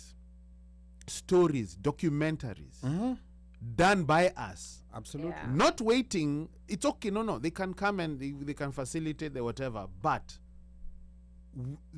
at some point, we have to start really telling our own stories. Not waiting for ESPN to do a feature. Exactly. Yeah. We have to tell our own stories, narrate our own stories, direct our own stories at some point, because we sort of seem we are bandwagoners. Yeah. Like WAHOME said, and somebody I think mentioned that, that maybe people, they just heard of Kiptum break the world record, then after that it disappeared, and then now the next thing they're hearing was he's passed. But it's this kind of stories that are needed that not only paint a picture of who Kiptum was, Eliud, humble background, whatever background he was, whatever the levels that he has proceeded in, the challenges. How many times do we hear of a story about an NFL player who is undrafted and gets to the if they get to the Super Bowl, yeah. That 2 weeks, by the time the NFL season is ending, and the team that this undrafted guy has facilitated or has made that team proceed into the playoffs, how many times do we hear that story told over Repeated. and over and over again? So many Malcolm times. Butler. Yeah. You see? Malcolm Butler, yeah. Uh-huh. That's Malcolm one Butler. I example. will never Yeah. forget that person. Was undrafted rookie.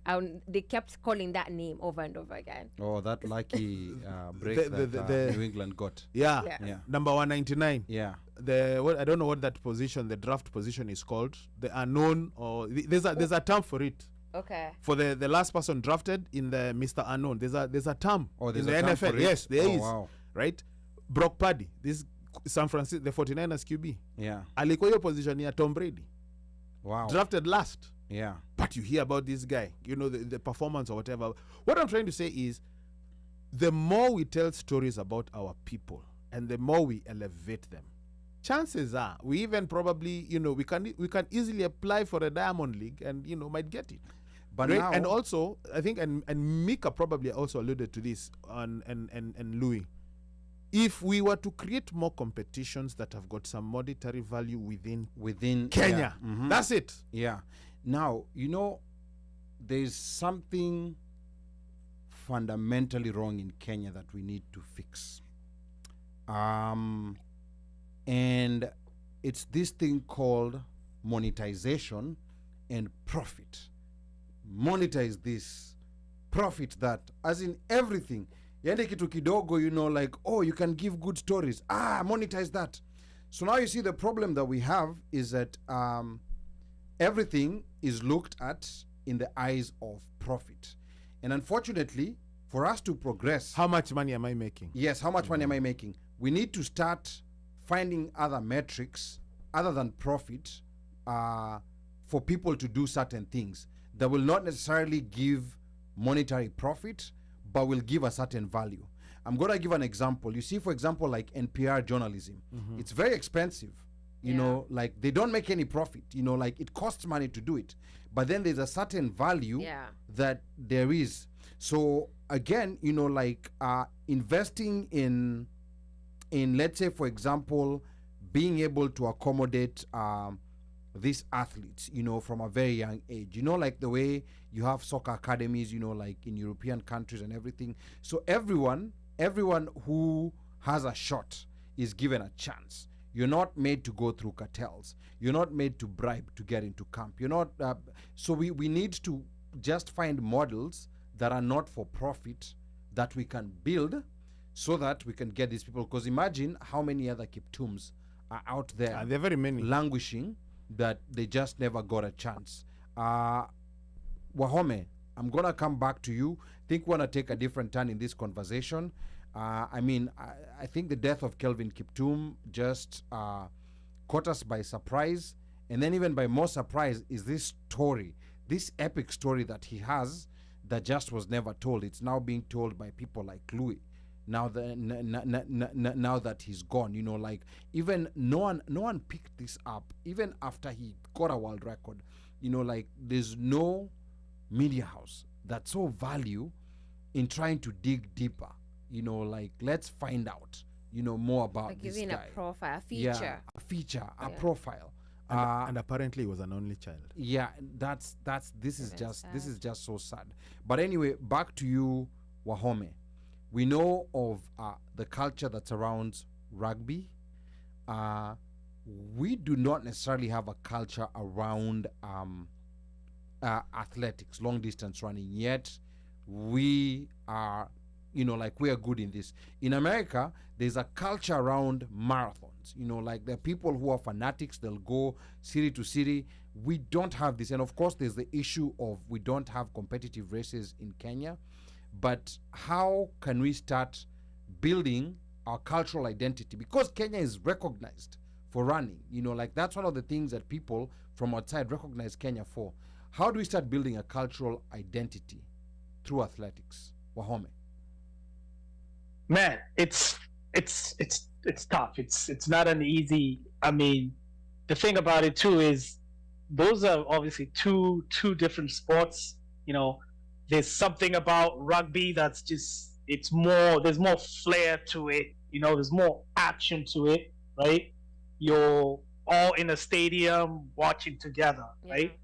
So I feel like the approach has to be looked at differently. Like if you try to say turn, a Boston Marathon into like a Rugby 7 LA when we go to LA or when we go to Vegas type of thing, it's going to be different. I think it's two different animals. The way I view it, so number one, let's just take stock in the fact that we know we're going to be winning. How about that, right? Rugby, you know, yeah, we might do well. No one is putting money on Kenya overall, right? In running, we know we're going to be winning. So that's just one thing to take stock in, right? And then what I've seen in the past, and Ruth knows this, Ali, you two haven't been part of this, they tend to be more, our events tend to be more family events. Like you see people dress up, they all show up all cleaned up nice as a family, you know, taking pictures and everything.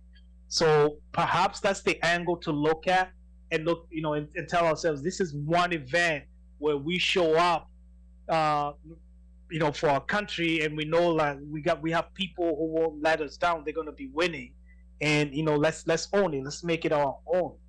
But I think if you try to directly translate it into what you see at Rugby Sevens, you might just get disappointed. Those are two different, you know, animals. You're not going to see a lot of people, you know, being hyped and, you know, a little tipsy at most of our events. You won't see a lot of that, right? So maybe let's just acknowledge these are two different events. Even the athletes, look at the guys, look at Kelvin, look at even Eliud Kipchoge.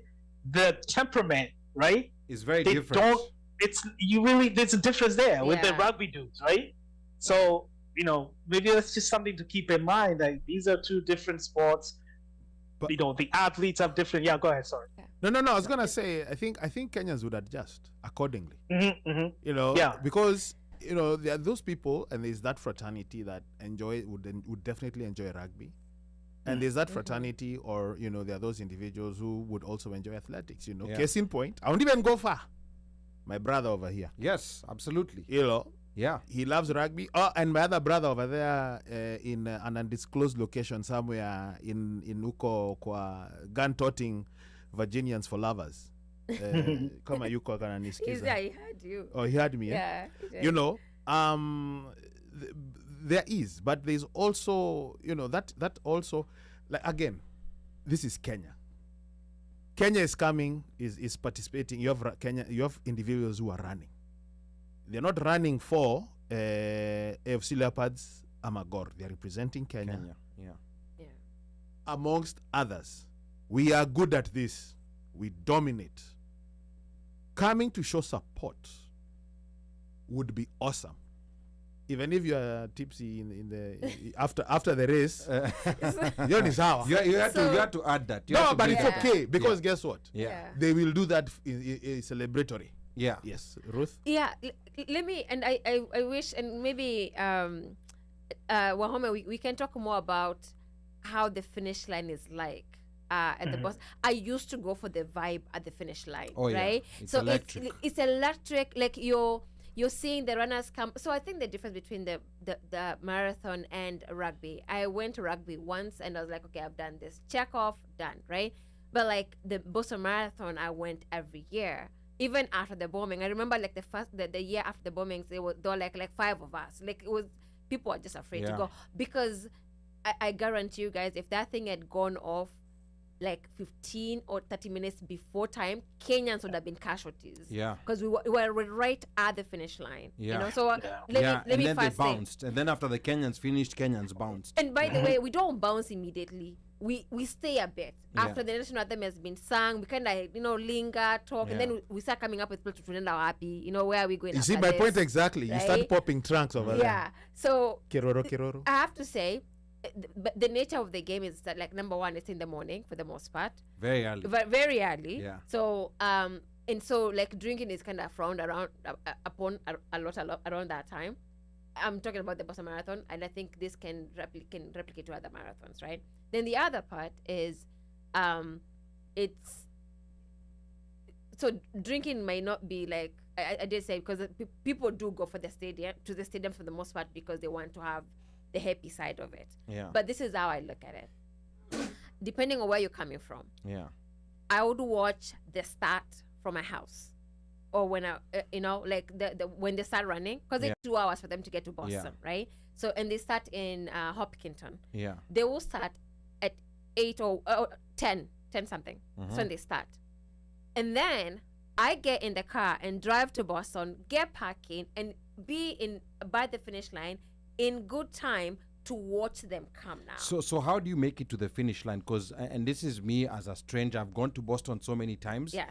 But I get so confused because I think they block some of the metro stations that go towards the finish line. Yeah. So there's an art to getting towards the finish line. Yes. Okay. So if you're driving in, drive to Boston Common and then walk down. Now, I think this right here needs to have instructions. Remember, like how we used to have instructions for rugby sevens? Yeah. And I think that's what perfected the rugby, is that there were instructions. People knew, like what was happening. We land on Thursday, this is what happens. So I think what happens a lot of times in Boston is that people who go there, they don't know what to do. Do I catch an Uber? Do I take the metro? So in other words, what you're saying is like what you used to do and have a to-do list for Vegas. Yes. Ruth comes up with a list of what to do, step by step, play by play, whatever, for Boston Marathon. Is that what you're saying? Yes, for Boston Marathon, Good. and also you, include the non-marathon events. So one of the non-marathon events is of course the dinner with champions, which is one of the main events. There might be some other events, that I mean, that's weekend. when Chris used to host the parties. Yes. Was around that weekend. But I'm saying even if like there are DJs who are coming, and maybe that's something that WAHOME can fill us in on, because I don't know what locally people are planning in Massachusetts. Yeah. So if there's like a program, if there's a schedule, then I think that's gonna work well. Like when someone sees that, they're like, okay, I think I'm gonna book my ticket. WAHOME. Yeah, well, we will have, speaking of DJs, we're going to have DJ Foreign, Gemini 945. He's from the Boston area, you know him. And then what happens is there are things that go on, like on the periphery, on the kind of like sidelines.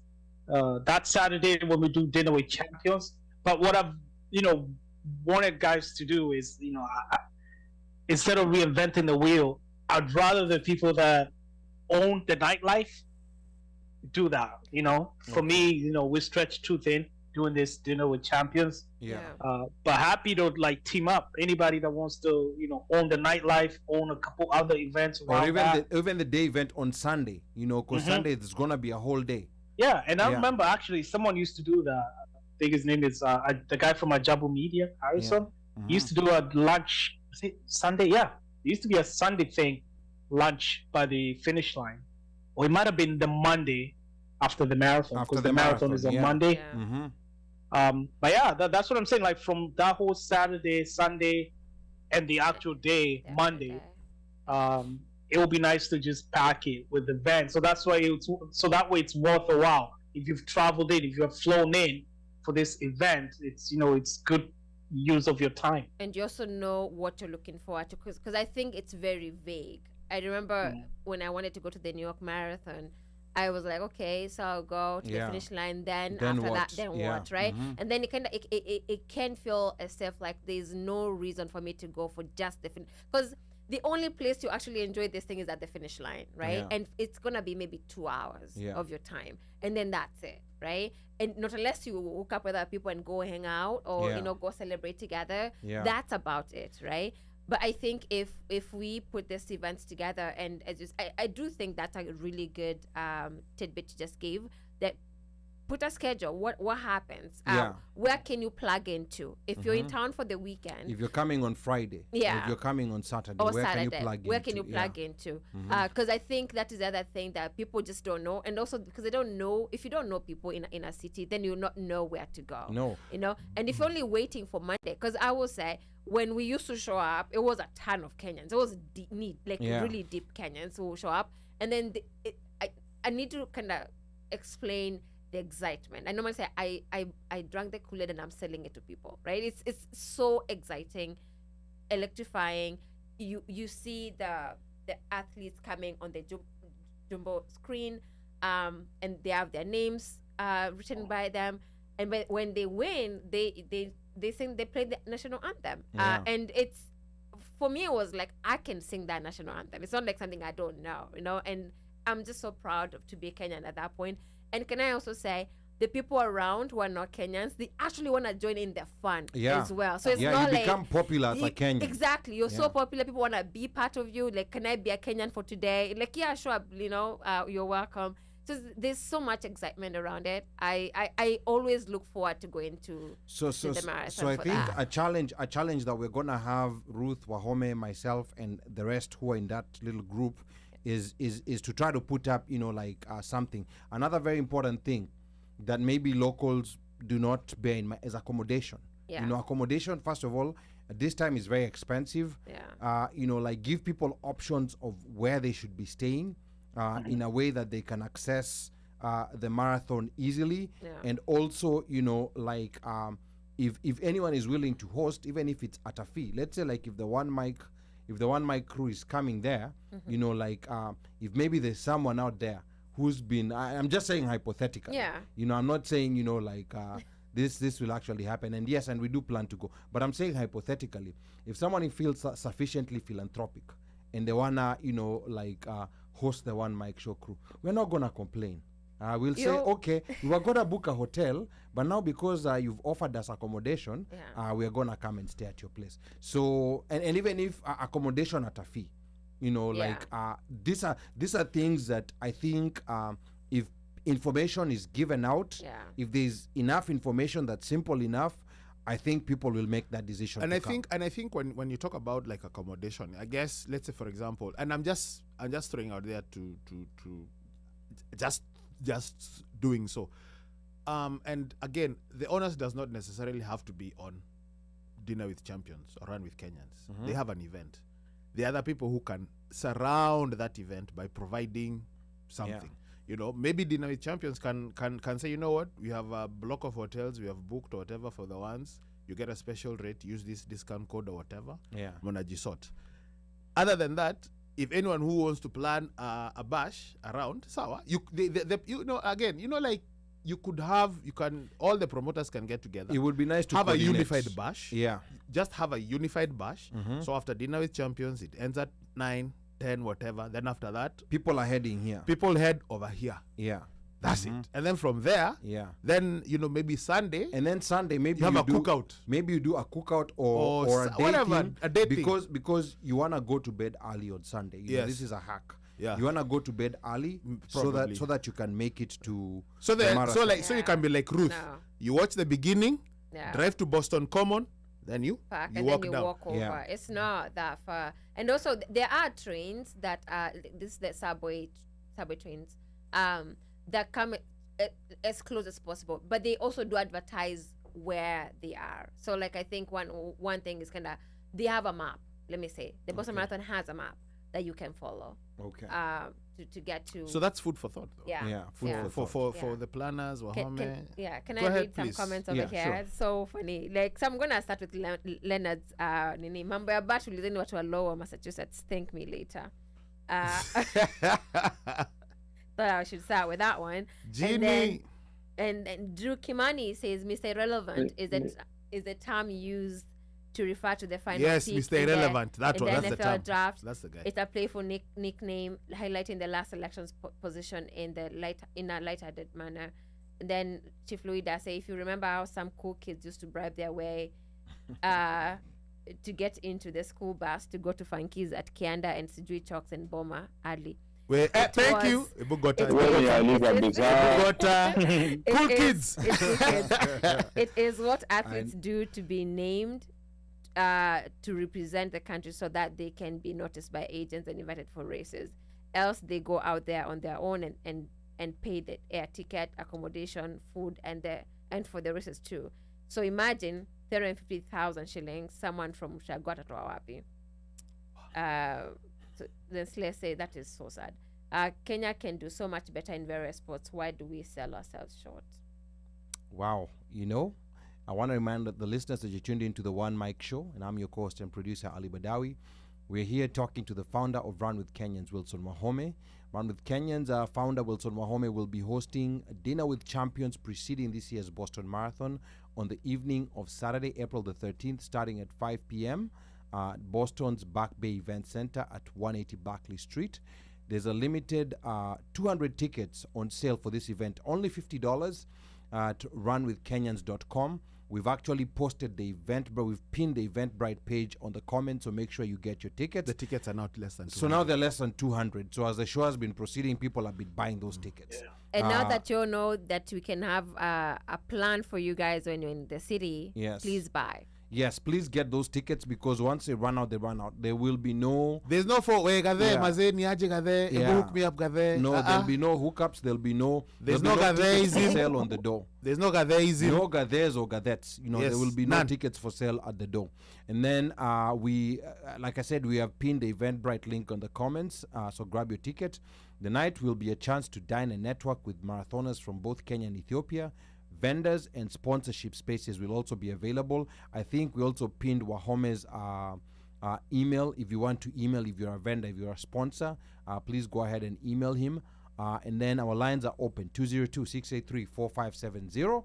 Press *5 to speak, and feel free to call in. And also, if you want to give a tribute to Kelvin. Tribute to Kelvin Kiptum, like Slade did. That was very beautiful. Yeah. And then later, as we get to wrap up the show, we're going to talk about government involvement and how our government can help do these events, help us be ambassadors for our athletes, and a lot of other shenanigans with the government.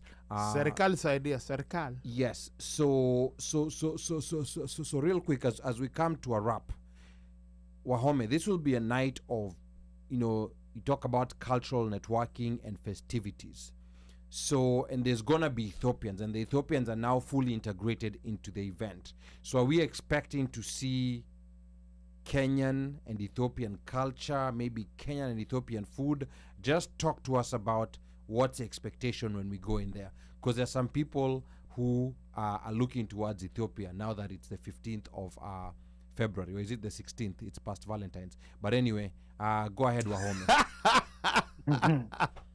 Absolutely, yes. There's going to be Ethiopian food. There's going to be very likely. We're making some. We're still early in the preparations. Some participation by Ethiopian performers. But yeah, we intend for it to be just as Ethiopian as it's going to be Kenyan. I think there's value in having these two communities that definitely own Boston Marathon or own marathons all across the world, having these two communities come together in that manner. And like I said, in the past, we've had a trickle of Ethiopian runners show up to our events. I'm not going to say uninvited, but they weren't explicitly invited because, it's Kenyans and it's us and our runners.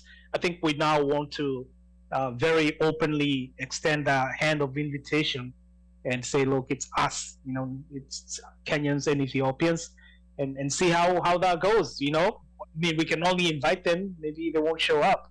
But I think, like I said, in the past they've showed up without us reaching out explicitly. So hopefully they'll come, and we'll have food. We'll have Ethiopian food there, injera and whatnot, and hopefully some performers too from Ethiopia. It's an East African thing. And also, if you think about it, I don't know if I'm gonna get in trouble for saying this. I think Ethiopian food is is more of a hit than Kenyan food. I'm not saying like that. It's not my taste. I'm just saying like if you talk to the average, whatever American out there, they what I do chocolate Ethiopian people. Because they marketed because very they know well. It's marketing. Maybe Because it's a they know it. marketing. They know it. Because they know it. Just the same way. Just the same way. There are some people who only know fufu. That's the only African food they know. Yeah. So they think it is the most delicious African food. Just because they've never tasted biryani, pilau, samaki wa kupaka, mahamri, kaimati. Yeah, so yeah, so wewe unachoma wewe. Unachoma. Unachoma deadly gaze. Unachoma. Na sija machoma, lakini unachoma. Yeah. You are doing well, but yeah, but are we also gonna see the shoulder dance? You know those dances for the Ethiopians? Oh yeah. Ah, I mean, okay. it's in the works. Okay. It's in the works. We have a group. I'm working with this group of I think it's called Quito Organization. It's a Kenyan women group. They're doing the event organizing around the program, and we did reach out. There's a group of Ethiopian, I would say, cultural performers that they're gonna be reaching out to have them be part of the event. Okay. So I would say this, just based on the fact that I've been to one of these groups' event, and during that event, I saw Ethiopian performers. So I believe that they should be able to get them onto our event. And also our own. If you know, I was gonna ask, especially the young ones, if you know anybody that has special talent, they want to showcase on that day, mwambie, they're welcome. What about Shida Mingi, akina Sean Basic? What are you talking about? Sean Basic. Can I? You can call in. Now thinking about it, I have an idea of an expert. I mean, and I don't know whether you've already, like settled on who the MC is gonna be. I think we're still discussing that. No, we still are. Yeah. Yes. So there's a very good Kenyan female expert master of ceremony that I'm gonna recommend to you. I think everybody knows who it is, and she will shut down that event. I am sure Wilson knows about her. Wilson knows about her. No. Do we reveal now or do we reveal behind the tent?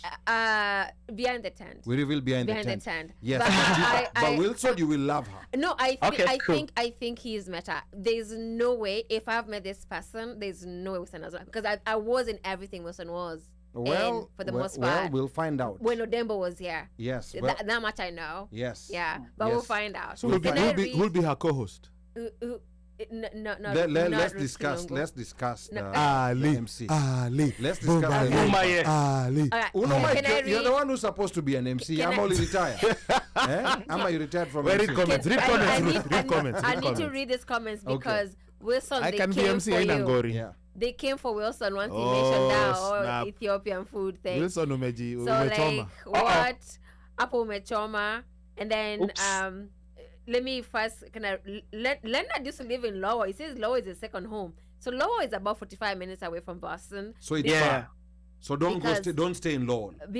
Not necessarily. You can stay in Lowell. No, it's not far. Like where I used to live, 45 minutes. That's far. I would watch the run, 45 minutes drive to Boston, and be able to get there before the time. Like you can still do that. It's a holiday in Massachusetts. There's no traffic. Wachana cool kids. Cool kids Anyway, hawapendi traffic. Then let me continue with the roast that Nani was getting. Ugali na pilau should have been on that menu. Injera is by Bay. This is brown sugar.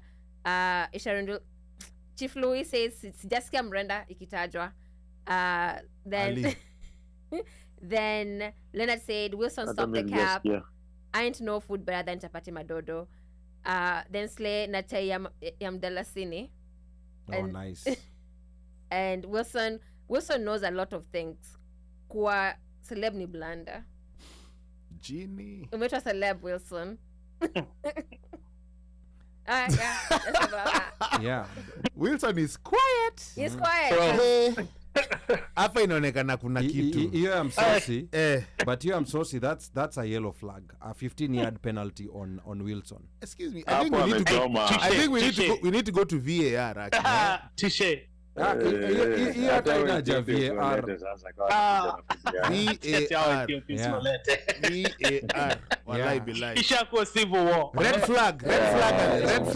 Hapo umechoma Hapo umechoma. Oi. Even some of the marathon runners wakisikia wataanza kushangaa jamaa na yeye watakata kukuja wanasema But I'm talking in terms of like mainstream. No, don't. achana mainstream. Ama tu ni nyamaze. Wilson, I gotta save you. Wilson, I have to save you. Wacha kizungu mingi. Nyamaza. Usilete mtu za wazungu hapa. Hapa ni quicksand. Utakuwa quicksand bro. Ati mainstream. Surely. Wazungu usilete hapa.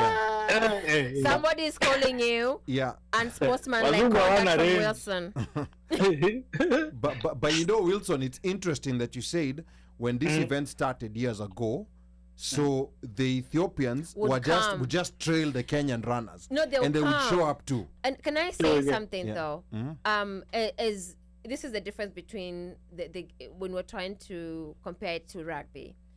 Running is just solitary sport. Yes. So like they're just in their rooms waiting for race day. Yeah. Right? No, So can you lonely. imagine you've come from a different country. You don't know ujui watu huku. And then unasikia kuna wa Kenya, that is no, like you all know if you came here from and you didn't have friends, you kinda clustered with people who are somewhere close to where you came from, right? And so you have these runners who like, oh, Wakenya wana kitu, then they'll come. Sometimes there could be a language barrier, but like these people are actually happy to be here. They're happy to be in the event. You know, I tried to talk to them. I did try to talk to them, and they're actually happy like you're talking to them. They're literally happy you're talking to them. And you know, it's interesting. You know, like WAHOME mentioned, there's a different temperament. And when you say temperament, it's not necessarily a good or a bad thing. There's just a different demeanor between a rugby player and a runner. And a runner. Rugby player like kina Mika ni watu loud wanaenda kugongana huko physical contact sport. It's a contact sport. Hakuna contact hapa ni solo beans in your thoughts. The thing with these runners, as big as they get, they typically are just very humble people, because I think running in itself, because it's you and your feet, it's a very humbling it's you and the feet and the road, it's a very humbling experience. And your thoughts, it's a very humbling experience. So you know, hakuna ile kushikana mashati kama kina bufa ati nini, it's you and the road, and that's it. So I think that in itself has an impact on the kind of demeanor they have, because when you go to talk to them, my thinking is we kwani ujui we unaongea na mimi tu hivi, right? You're like, we ujui like you're on ESPN na uko tu hapo unapiga story na sisi.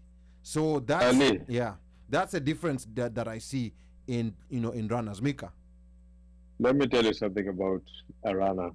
A runner is somebody who has practiced and perfected an art called delayed gratification.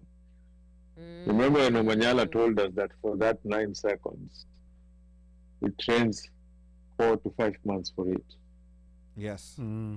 So basically, Kipchoge trains for 2 to 3 marathons in a year. Just because he runs 2 marathons doesn't mean he's not training the whole year, right? That is somebody who has a strong will. That is somebody who can endure anything in this life. That is that's what you call a superhero. That is, runners are superheroes, are superhuman people. So their mentality is one of the top when it comes to athletes. If you take the mentality that you see on Cristiano Ronaldo, on Messi, and then you come and take you take their mentality and you try to compare the grit and the endurance and everything, you compare it to somebody like Usain Bolt or Kipchoge, you will see that those two runners have a driving force that's bigger than these other guys. But these guys are more famous, they're seen every day, they perform every day, they're shining, they're doing everything. But these are guys who can have a bad game, but they have another 2 to 3, 4 days to redeem themselves, to keep themselves in that frame, in that top performance, in the good performance. These runners, you have 2 chances in a year. you cannot mess up both of them. Wow. Wow. These are some very interesting gems coming up here, and you have to respect runners because like there's this treadmill, I can't remember where it was, where it was moving at the speed of Kipchoge, so it was inside a mall, so people were going. I was watching the video. I saw that. Yeah, so I was watching the video. So you go there and see how long you're gonna last, and it's so amazing that people are lasting for 7 minutes, 3 minutes, and this is a pace that someone is running For 2 hours. for 2 hours. I mean, that in itself is very magical and miraculous. I need to read these comments Yes. because Wilson is still cutting. Legs over Yeah. here. He's still catching Still- strays. Still, yes. Fumbled. He So it's fumbled. like big time, and then he went back, and so people are like, And he fumbled more. I know. And It's came like, with Kizungubingi like mainstream. What like so mainstream? actually, let me read what people said. So I'm gonna repeat it because I don't think you heard. Madobadanio. Unsportsmanlike conduct from Wilson. He should be ejected from Sau. Then at the save the mainstream, we are not boarding. So we start talking about mainstream, yeah. Unachoma, red is a challenge from the coaches. Ni yellow for penalties. Yo, those are bots. Right? And no, listen. Then somebody says, nilisikia tu Ethiopian food nikasema that's an offense. Wilson, I think you should run with Kenyans on this food issue. Wase wa Baltimore, si wa Bosto. We are home to Kamau's nyama. This was international food mpaka the Nigerians and Ethiopians used to go to see these. Charlie Brown's, Kama Kiptum, Kamau was legendary. Oh, absolutely. That's- Kamau was legendary. yes. 100. Yeah, 100%. I have heard that. Yeah. And then Chief Louis says it's called mind over power, it humbles you. This is running. The sport running. And then sasa Maguire anaingia aje hapa, hatuwezi pumua hata kidogo. Maguire is a good defender. Watu wa Man U Maguire is a very kumwonea. good defender. Wacheni kumwonea. No, kuna mtu amesema No, ni own ati- goal. I missed that was an something. own goal. The own like, goal like because, Maguire. like, Yeah. So Wilson, when it comes to food, Yeah. Hapana, Wilson amechoma kushinda Maguire. Listen. I'm trying to save Wilson here. I think Wilson has learned his lesson. I'm trying to save Wilson. Well, I think Wilson has learned his lesson. Yes. Hey. Proper red cards. red cards. Red Yes, so. cards. There's even that new blue card that they want to introduce where you're given 10 minutes No, out. no. This Sim- one he has kama even Simbi. under. He has Hapana, not hii even ni under. easy yellow, hii ni red card. Hii ni red Unajua card. ile red card ile Straight red card. kwanza violent conduct. Okay, ni hivyo, ni hivyo. Siku Amesikia. zingine mbili. Wilson amesikia, mwacheni. Hii iwe funzo kwa Wilson na kwa wale wengine ambao walikuwa wanataka kuleta suggestions kama za Wilson. But I think Wilson has gotten the message. I think Wilson has gotten the message. Live and clear. Okay. Kenyans love their food and you can never take that away from them. But we also love Ethiopian food. But it's just that Kenyan food And the shoulder dance. and the shoulder dance. The shoulder dance. Shoulder dance si mbaya. Wakathe. Yeah, shoulder How? dance. Shoulder dance iko sawa. How? Wa Ethiopia wakam, lakini chakula yao ibaki kwa mlango. Well, itakuwa hapo. We're not just highlighting it. If it's there, it's there. If you want to try it, fine. But let's talk about the Kenyan food first. Yeah. Yeah. Na unajua Ethiopian food kwanza ile anjera ile imetandikwa hivi. Yeah. Hiyo hapo it's best eaten using your fingers. Yeah. And then Same as Doro ugali. what? Yeah. Ilitokaje doro what? Doro what? Ile manyama Na doro kuna what? ingine inaitwa girgiro. They have some very nice food. Na tibs. But Kenyan food is better. Kenyan food is better. You have to end up at that. That's unajua. You have to put the Tibs disclaimer. haiwezi fikia dry fry. Dry fry ni noma mzee. Hezi fikia dry Haiwezi fry. fikia dry fry. Kwanza early in the morning naka ugali. Na kayai kwanza hapo. Ish. Na kapiripiri ka umbali. Yeah. Kafiri ka ubali. How dem I don't know that WAHOME doesn't know about these foods because Vile menyamaza. yeah. I'm here. All right. Just last comment on that. Next time kutakuwa na blackout kwa studio immediately. You can never win an argument with Kenyans. And then Penny, I'm so glad I ran into this show today. I've learned a lot. Our son picked running as a hobby while in high school, and he now met a group of runners in college, and it's been so therapeutical. The runners are introverts from what I have learned, so recruiting the Rugby Vegas kind of sherehe might be a challenge. I totally agree planning events around the marathon might be the way to go. Oh, that is good, and thank you for tuning in. Okay, all right. So that's good. So Penny, you know, make sure you follow us on all our pages, Yeah. Instagram, YouTube. you know, YouTube. Now we are on FB. No, we're on FB, but we are, Twitter. but first time being announced, we are gonna be on TikTok. You know, so yeah, so Gen Z fans. Oh, yay! Yeah, so Gen Z fans have Finally! spoken. Gen Z fans have spoken, and we have to respect that. So we're also gonna be on I've been TikTok. saying I about know, that. I Yeah. know, I know. Last ones, Ali dry fry is a Kwanza different language in tutakuwa Kenya. tunatengeneza mareels. Mareels, yeah, Yeah, the we TikTok. should. Ngoja Yeah, mtaona. we should.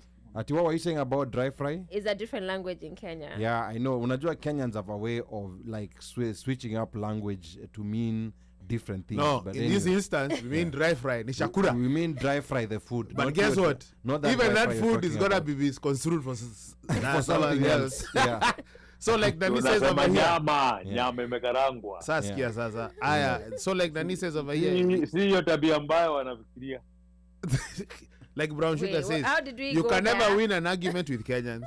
Because every time you say something, it's like you're taking a detour. Okay. Okay, Then there was another comment. Did you read Chief Louis' comment? I'm just about to go Okay, in there. yeah. So Leonard says, Ash Wilson, when you say catching the strays, one make sure ni wale wase usifunge camera. We appreciate you, big up. So don't go. And then Chief Louis says, I actually meant to say mind over matter. A marathon begins at 30 kilometers. That is when you begin seeing your ancestors. If you watch Kipchoge closely at 30 kilometers, it is when he pulls his gloves off. Running humbles you because all you hear is your feet stamping on the ground for hours while chasing for a prize. So imagine doing that every day, because these folks train insane distances almost every day. Wamezoea kunyamaza na kujisikia tu. Wow. I mean, that's right. Delayed gratification. Yeah. They- And at the end of those 6 months, Yeah. Kuna Vile bunda la inafanya. noti litaingia. Yeah, and then Sliana said, I'm not Gen Z, but TikTok is based. So yeah, so we're gonna be there on TikTok. Now, Wahome, as we wrap up here, you know, like there was a time you used to get government support, and then that government support kind of disappeared. You know, like we saw Kenya Consulate here earlier in the show. You know, they were tuned in. So, and they said they're gonna be there. So we're actually gonna contact Kenya Consulate mlianza kuingilia serikali. to understand. Kupiga kazi. alichoma Angela style. Oh, by the way, pole. Kenya Consulate, pole. Kama tulikuwa tumeingilia serikali, ilikuwa ni jokes tu. Ilikuwa ni jokes tu. haikuwa ni Disclaimer. kweli. Yeah, disclaimer. It was just jokes. But Wahome, you know, talk to us about that, and maybe do you have plans of involving, you know, like the consulates, the embassies, because this Yeah. is Kenya being represented here. Yeah, well, obviously, you know, again, I've heard some nice things about the consular LA. So hopefully he can join us. We're gonna reach out to the embassy in DC as well. I mean, we were lucky in the past. Like I said, we had a very, very good ally in Yeah. Odembo. I mean, that just made our life so much easier. That's how we were able to get you know, Raila Odinga when he was PM. Yes. You know, our whole PM showed up. Yeah, Yes. yeah, Man. true. Not only Raila, Ali Yeah. Hassan Joho was here too. Sultan. Joho Yes. and There's such a lot of people. Hassan, and Hassan Hassan Omar Omar. Hassan. Yeah. Right. At the time the ambassador to Rome too did come. Yeah. Oh, Even- the Yeah, Kenyan it was ambassador. like, yeah. Wow. But at that point, you don't even notice that. Ooh. Yeah. Like, ambassador Okay. to where? No, Yeah. the PM is over there. I'll talk to you after I'm done with the PM. Oh, wow. Odembo was the guy, man. Yeah, Yeah. he was. Odembo was the truth. Yeah, but these Right. other guys, our DC, don't worry, Odembo's, but you guys are also the guys. Whatever we said earlier, it was It was jokes. joke. It was Yeah. jokes. It was jokes. Yeah. Yeah. It was not what Ali- like, but Yeah. it was a joke. Yeah. So what I think though, I think in all seriousness, the strategy here. So it doesn't help that we took this hiatus, right? Yeah. That doesn't help. Like we're kind of like coming out of nowhere. Reintroducing There's no need yourself. to even waste time, honestly. Okay. But if we pull it off this time around, even without that support, and we will have to, we really can expect that to come through.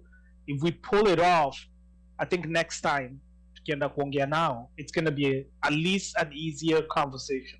So that's the strategy. This year, let's just show up. Buy tickets, www.runwithkenyans.com. Let's just do it on our own. Let's do the local sponsors. Let's do the biasharas that are local amongst us. Let's do that. Let's bootstrap this time around.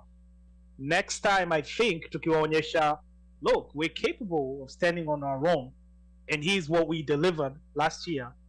I think they'll show up. Okay. That's an interesting strategy. Now, tukimalizia, what's next? wanaweza kututax. Yeah, WAHOME sasa tukimalizia, what's next, now let's assume we have a very successful dinner with champions, so many people come, we network. Now what happens from after Boston Marathon, from April the 16th to the next Boston Marathon in 2025? Well, there's New York. I hope somebody picks on that in November. New York. There's New York. There's New York. I know that's where the UN ambassador sits. I have contacts. I can reach out to him. If somebody wants to do some work in New York, I've done it before, kind of like small scale, right? And then New York has this really beautiful thing they do. Is it the eve of the marathon? They call it the Parade of Nations, where all countries kind of march through Times Square to the finish line, holding their flags and whatever. Man, I've been there a couple times where there were more Tanzanians than Kenyans. No disrespect to Tanzanians, but I'm just saying, it's a marathon event. There's no reason why there should be more Tanzanian flags flying there than Kenyan flags. They usually have one runner who finishes number 75. Well, don't go there. Yeah, hey, finishing 75, bro. That's good. In a marathon, listen, I can't throw dirt on that. Huh? A marathon, even if you finish last. Yeah, you finished, right? You're a beast. Right. So what I'm saying is, New York, something could be done in New York, and then I think just building up to having a more of a multi-day event for next time we do it. And then all these major, Lou, you're talking about the Abbott, all these major marathons, honestly, it's just a wasted opportunity without having some kind of presence there for Kenya. It's just stupid not to have something going on. And I'm not talking I'm not us as private citizens. I'm happy we're doing this, but whoever gets paid to promote, say, tourism, to market the country, I just don't understand how they don't look at this. Or maybe it's just too obvious, or maybe it's just too easy. They take it for granted. You know how Rwanda advertises, Visit Rwanda. Steady, right? Visit Rwanda, that stuff, man. Yeah. That should be us during this marathon, and this is free. That's true. Okay. Yeah. All right. So Faith Chepkonyi here, the organizer of the Chicago Marathon, says Chicago Marathon is in October. And I think this event, it's good to plan, especially the Chicago one. You want to plan very early. You want to plan it out very early, and that will be and that will be good. We have a couple more comments. Ruth, please, to some, and then we're gonna now come to a close. We just have one more item, and then we're gonna call it a night. One more surprise. Okay. Yeah. So Slay says consulate see jokes. They said it with chest. I guess about coming to Boston. I think there was support. That's how I'm reading that one. Then Faith says thank you for a great show. Penny says what a Kwaribu show. I'm missing that one. Then Faith says Chicago Marathon is in October. You can find more information on it on Chicago. KenyaMarathonDinner.com. And then Brown Sugar says it's been a great show, guys. Okay. By the way, that was a terrific event. If you guys go to KenyaMarathonDinner.com, look at those pictures, and I think they should take credit for Kelvin having broken the world record. They fed Kelvin before him going out there and breaking the world. They gave him Mursik. Yeah. That is Mursik, that's right? amazing. Yeah, but that was a terrific event. And if you guys want to learn more, you can go to their website, KenyaMarathonDinner.com. Okay, Uno Mike, you had one last thing before we go. So I have one last thing. So me, I am being bombarded. I am being cajoled, and I am being blitzed, blanketed, and I'm like, you have to do this. So I have been sent for a song. And this song is called I Love Africa. Okay. Oh, yeah. And courtesy of Leonard, he said that they tried to play this song a while back, but it's by a surprise artist. It's by a surprise artist. It got played. It got played. In Kenya, maybe Kenya, but over here, it's not been played here. Hit or miss. Hit or miss. Hit or miss. This is hit or miss. This is hit or miss. Unasema kuchoma, hizo ndio kuchoma. Apana. So let me make sure that I have the levels right. Leonard lakini when the This guy. So I can't believe you did this. this. Can you get an answer from him? Okay, what's the answer? How are you working to get Kenyan local businesses based in the US to participate? Do they undertake any outreach programs? I'm sorry, how are we what? How are you working to get Kenyan local businesses based in the US to participate? Do they reach out to you? Are you know? Please, email events@runwithkenyans.com. Okay. Or just Wilson, my first name, at runwithkenyans.com. We can talk about the opportunities that are there. So if this is something you'd like to participate in, the trick is that earlier you get in, obviously, the more bang you get for your buck. Sababu will put you up all over the flyers. Like we would have been mentioning you throughout the show, Leo. You would have been on that flyer that Ali put out, right? Any mailings that we put out, right? Because we'll be putting out emails and all that communications. You'll be there. So you get more bang for your buck, but also we'll provide you with a table and introduce you, depending on the level of sponsorship, to the crowd, that type of thing. There's plenty of opportunities. Now in events, this is a really nice event. The people that show up, it's any marketers, it's any entrepreneur's dream. These are serious people. Anybody that puts on their, best clothes and shows up at this type of event, that's someone that you want to put your product in front of. Reach out and we can talk about what those opportunities are. Would you be in a position probably to mention some of them?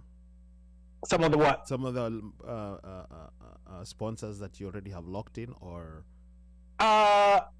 maybe not at this point because it might be a little premature. We do have partners. I consider One Mic to be one of them. There's also this group that I mentioned called Quito Women's Group. These are people who are helping us with outreach and get people involved.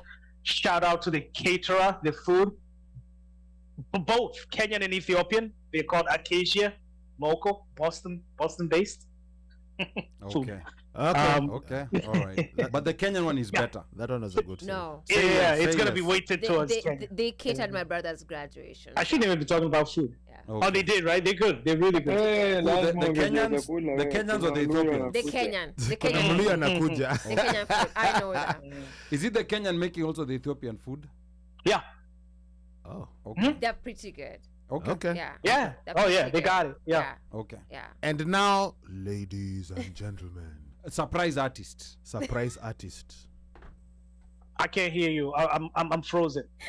Oh, you're frozen. Keep freezing. Hold on, let me get this.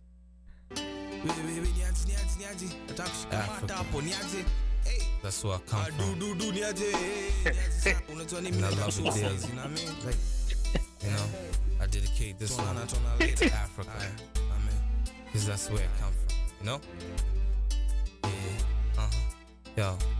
This is for the kids at 7 with the AK-47 in Somalia, only for the language barrier. I probably speak it in your language, but I'm trying to figure out how much oil in Nigeria, how many diamonds in Sierra Leone. Kanye West had to tell it all. till I'm dead and gone. I'll forever be an African, forever speak African, die for Africa, give it up for Africa, motherland, full breed, no mixed up races, faces changing with money, land of milk and honey, where wild animals meet man, wildlife, I'm proud to be one. Now I feel like a gorilla in a concrete jungle. All that I have to put up with is say east to west. Homies best, truth is here. My CD, end of the year, you hear? Nairobi, I'm on tour next year. Open your ears, fellow MCs, your end is here. Let's congregate, not hate. Struggle is one to make Africa one. One love, one God. Let's make it happen. I love Africa. I love Africa. I love Africa. I love the motherland. I love Africa. I love Africa. I love Africa. I miss the motherland. I miss it, you know? When I think about it, you know? Whatever I'm at, abroad or whatever, you know? I always think of home, you know? Yo, different religions, one God, one love. The vision of Bob Marley's truly in me. I feel like dear mama when Tupac sings, for all the sins I did to my mother. I love you, mom, for raising me. Cause of slavery, some came here for the bravery of Martin Luther King. He was an African. For the leaders, Jomo Kenyatta, Nelson Mandela, Kwame Nkrumah, Menelik too, Julius Nyerere. For the rebels who made some countries what they are, Dead and Kimathi, Mao Mao, Kitengele, Maji Maji, Shaka Zulu, Dembele, Shona, Steve Biko in South Africa. For all the soldiers we lost for the fight of independence. For me, I salute Mao Mao, who gave the middle finger to a European rule. Shed blood for the end of a colonial rule. Come on. I love Africa. Damn, that's a revolutionary song. Revolutionary music.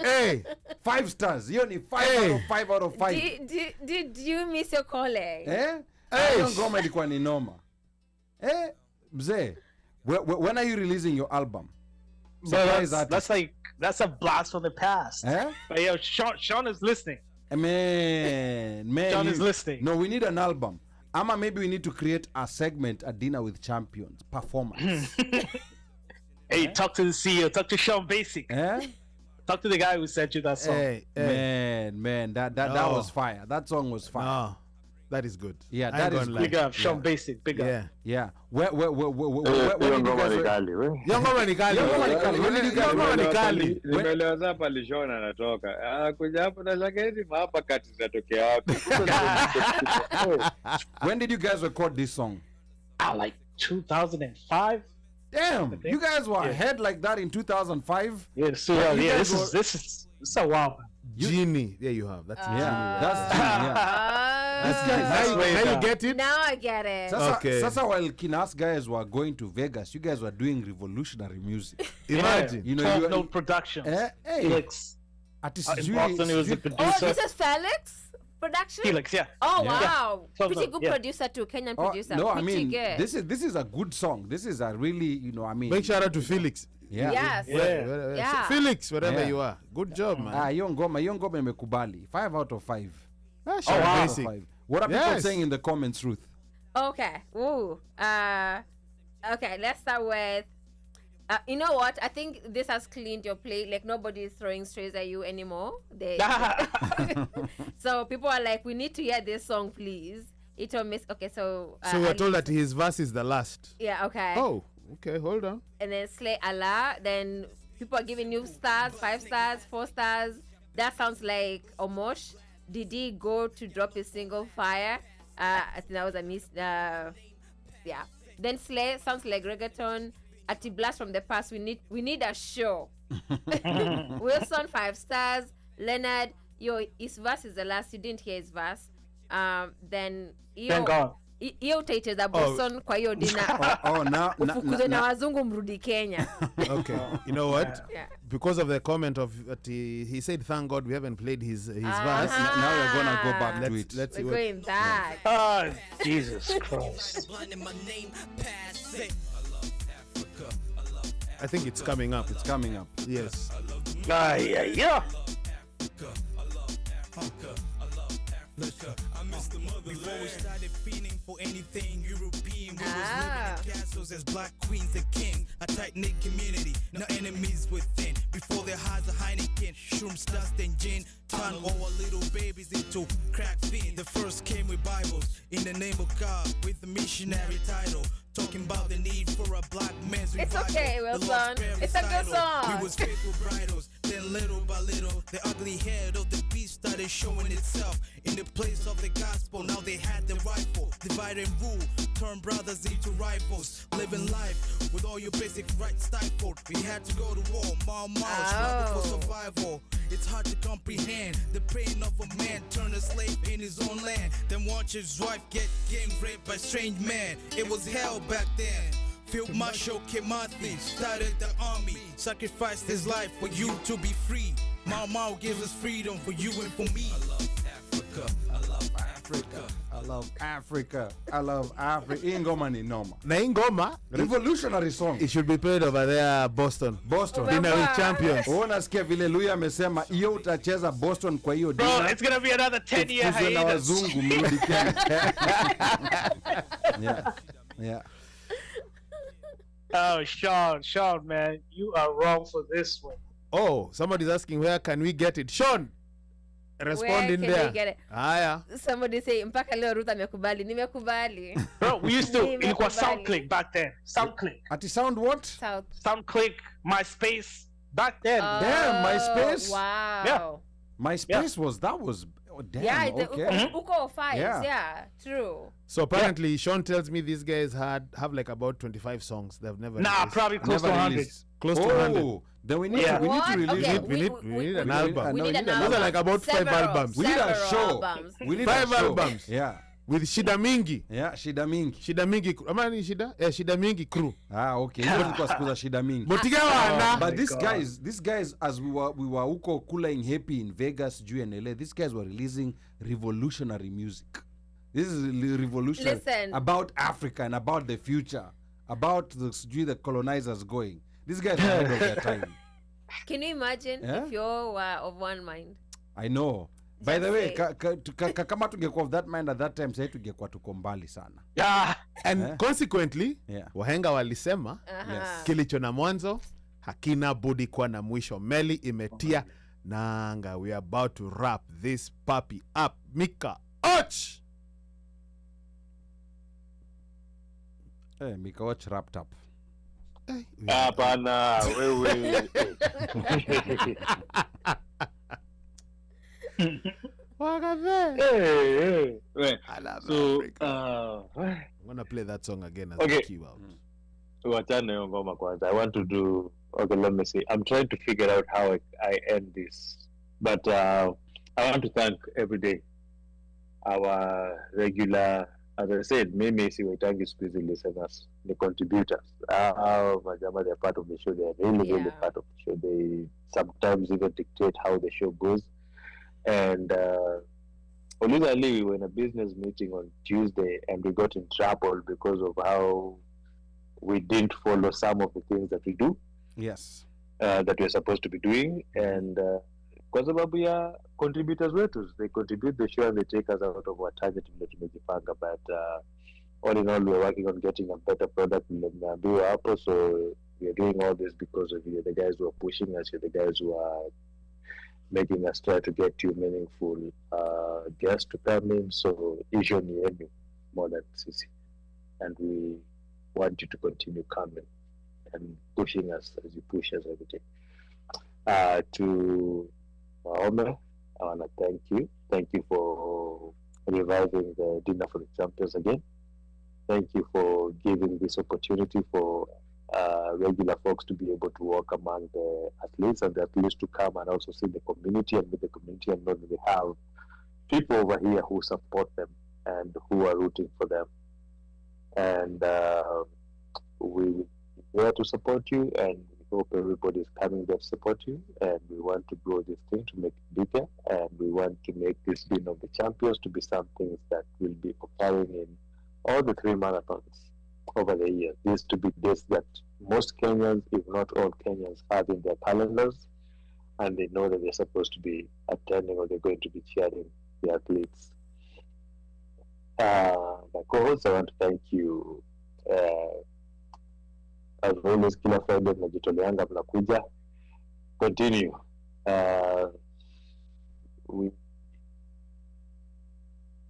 We go through a lot to make a show, and I hope hatutaichoka anytime soon. And I also want to take this opportunity to just wish the family of Kelvin Kiptum Pole. Wish them to get the strength to go through these tiring times. God knows why whatever happened. I think this was a star. Everybody was 100% sure that the Olympics we were going to see the world record broken, and we were going to see one hell of a marathon. Others were saying it was going to be the passing of the torch. Others were saying it was going to be a mentoring.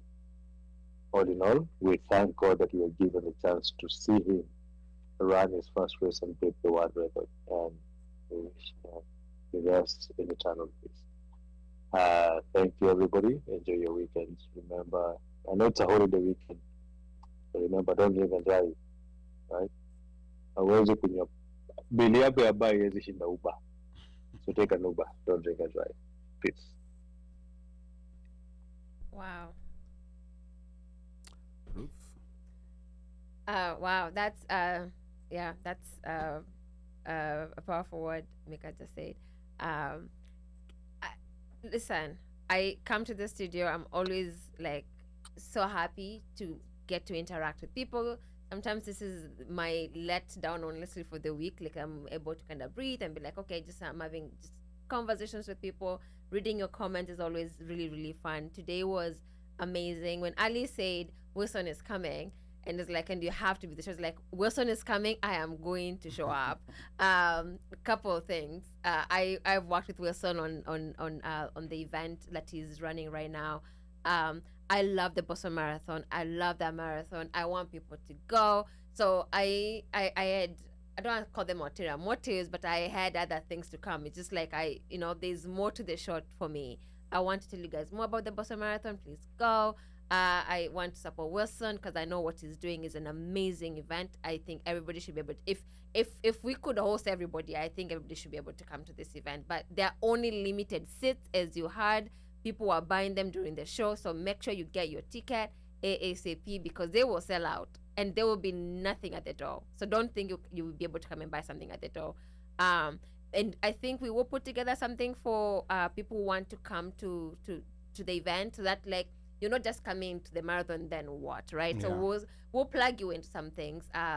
So yeah, very excited. I have to say, I'm always part of why I like this show is it kind of exposes us to things that we did not know. No, I watched the Chicago Marathon, knew who won, and ikanisha tu hapo. So this news for me, it was more like I lost a Kenyan hero, but I didn't know the impact of it until now. You're reading about him and I'm like, oh wow, this actually was a big deal. But then today, listening to Louis talk about the history of it, I'm like, how many Kenyans are in that position, and would love to know, honestly would love to know what can be created to foster this talent we have in Kenya, and expose it to the world. So I know this show kind of gives me things to think about, not only just myself in my cocoon, but also broader Kenya issues. So so happy. Everybody who tune in, thank you so much. You guys are my friends from far. And bye everybody. But because Pablo did tell me, I'll say bye, Pablo. Pablo, you're only saying bye to Ruth. It's like she was the only one on the show. It's okay. Yeah. We understand. But it's okay. It's okay. Bye, Slay, bye, Washek, and everybody else. Yeah. It's okay, Pablo. You know, I forgot to say this. Thank you, Louis. Thank you very much for your insight today. That was very helpful. Yeah. All right. Asante sana. Now, there's Pete Stanley says Mzungu is in the building. Don't know. This is the Mzungu who's always popping up with Masai, dressing up as a Kenyan athlete, dressing up with Masai Shuka. I'm not sure if he's the one, but Mzungu, please let us know. That's actually that's my brother-in-law. Yeah. Oh. Okay. All right. Yeah. And then what up, Pete? Yeah, and then DJ Christian anasema good show and good music. Asante sana. And I want to thank everyone. Apologies we were not able to get Peter Rono, 1500 meter gold medalist, to do the the tribute that he was supposed to do. Kelvin, Yeah, but we'll still try to see if we can we can get a hold of him next week. But I'm gonna let WAHOME have the last word before we wrap this up. WAHOME, parting shot. Hey, thank you so much. Guys, thank you so much for having me on this show, man. It's been a blast. Just tons of respect for you, because people don't understand the behind the scenes that happens, that the show starts even before the show starts with all the mic check and whatnot. So tons of respect for you guys, and also keeping it consistent every Saturday. There's so many things that people could be doing on Saturday evenings. Friday. Oh, I'm sorry, Friday. Oh, Yeah. even worse, actually. Yeah. That Friday is evenings. true. That is true. Yeah. So respect for you doing that. And again, this is such a kamukunji, man. People's kamukunji. I love that. And guys, keep it going like that. Like I said, our event, and I'm glad that I'm talking to two people who've already been part of this event. Ali hosted the last event, MC the last event. Looking forward to seeing you all there. Tickets can be obtained at www.runwithkenyans.com. If you are a business, a small business, doesn't matter how small, or if you just want to support, also reach out to us through events at runwithkenyans.com or through my email, wilson@runwithkenyans.com. Let's make this happen. This is our event. This is something that we can gift to our children. This is something that I honestly, the only reason I do this is so I can have something that lives past me. Our kids will do this and their kids will do this, because guess what? Kenyan runners will keep winning, period. That you can take to the bank, right? So appreciate it, and God bless. And again, want to remember our departed dear brother, very young, Kelvin Kiptum. Thoughts and prayers, and I wish his family nothing but peace during this time. And obviously not forgetting the veteran Henry Rono, just legendary. Rest in peace, and I love you all. Asante sana. All right, asante sana WAHOME. Thank you so much for your time. We're looking forward to keep organizing this event until when it happens on April the 13th. And it will definitely be a great event. Remember, runwithkenyans.com. I think we have the Eventbrite link posted. Tickets are being bought left, right, and center. We had 200 tickets at the beginning of the show. I don't know how many have been bought, but they're now way less than 200. Once they run out, they run out. There will be no tickets at the door, and this is the time to do it. Once again, apologies. We're going to try to get Peter Rono next week to do the tribute for Kelvin Kiptum. And of course, my heart goes out to the family of Kelvin Kiptum, gone too soon. He came quick and he also left quick. God has a reason for doing that. Big shout out to all those who tuned in, Pablo, Slay, Washeke, DJ Chris Rain, and everyone else who tuned in. Eshirandula Chief Louis, man, thank you so much. Man, that information, and the fact that this is information that we did not even plan for. You just came and were dropping gem after gem after gem.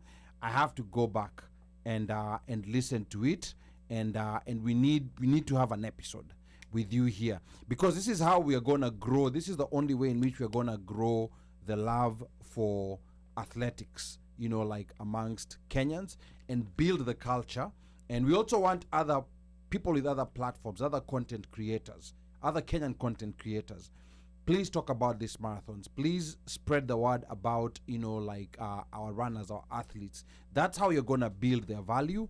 And that's how they're going to get value even before, the Nikes and these other labels get to them. Because there's a whole bunch of athletes who are world-class by any standards, but because Kenya is so elite, they may never make it out to any competition beyond Kenya. And I was really surprised by the fact that South Africa has an Abbott marathon ratified that's gonna be there. Not yet. It's not yet, but it will, but it possibly will be ratified. Possibly. And that made me feel some type of way. In as much as yes, I do love South Africa, but no one loves, like, I mean, we are the ones who keep winning. Like Kenya and Ethiopia. There's no reason we shouldn't have If it went to Ethiopia, I'd be like, okay, like, yeah. I mean, we have better food than them, but okay, they can have that trace. But now it went all the way to South Africa. I mean, I really want to hear back from Louis on what that criteria is. Because I know there are so many things. These big events, they cannot just come to your country. I know there's a lot of logistics and modalities involved for these organizations to allow such a big event to come to your country. And hopefully also, like Rugby Sevens, hopefully one day we're going to get an IRB Sevens leg in Kenya, like hopefully when that happens. Na kwa hayo machache, yoyote ambaye anataka kunipigia simu, nambari yangu bado ni ile 1-800 mteule.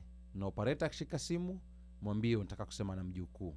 Na akikuuliza ni mjukuu yupi, mkumbushe ni mjukuu yule wa Masai, because I'm Kenyan by blood, American by design, Masai by choice. Sichagui, sikagui na sibagui. Kwaherini. Kelvin Kiptum, rest in peace, young sir. All right. Aiden, daddy loves you. Jerry, daddy loves you. Nemo, daddy loves you. Until next week, be blessed. We sign off with I love Africa. I love Africa. Revolutionary music. I am telling you, I love Africa. By the one and only, we actually need a music video. Genie and Sean Basic. Still B. Let's go. Wow.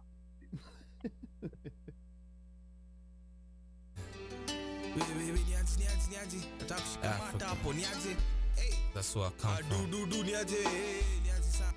I love it dearly. I dedicate this one to Africa. Because that's where I come from,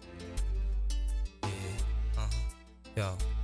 This is for the kids at 7 with the AK-47 in Somalia, only for the language barrier. I probably speak it in your language, but I'm trying to figure out how much oil in Nigeria, how many diamonds in Sierra Leone. Kanye West had to tell it all. Till I'm dead and gone, I'll forever be an African, forever speak African, die for Africa, give it up for Africa, motherland, full breed, no mixed up races, faces changing with money, land of milk and honey, where wild animals meet man, wildlife, I'm proud to be one, now I feel like a gorilla in a concrete jungle, all that I have to put up with is say east to west, homies best, truth is here, my CD, end of the year, you hear, Nairobi, I'm on tour next year, open your ears, fellow MCs, your end is here. Let's congregate, not hate. Struggle is one to make Africa one. One love, one God. Let's make it happen. I love Africa. I love Africa. I love Africa. I love the motherland. I love Africa. I love Africa. I love Africa. I miss the motherland. I miss it, when I think about it, whatever I'm at, abroad or whatever, I always think of home, Yo, different religions, one God, one love.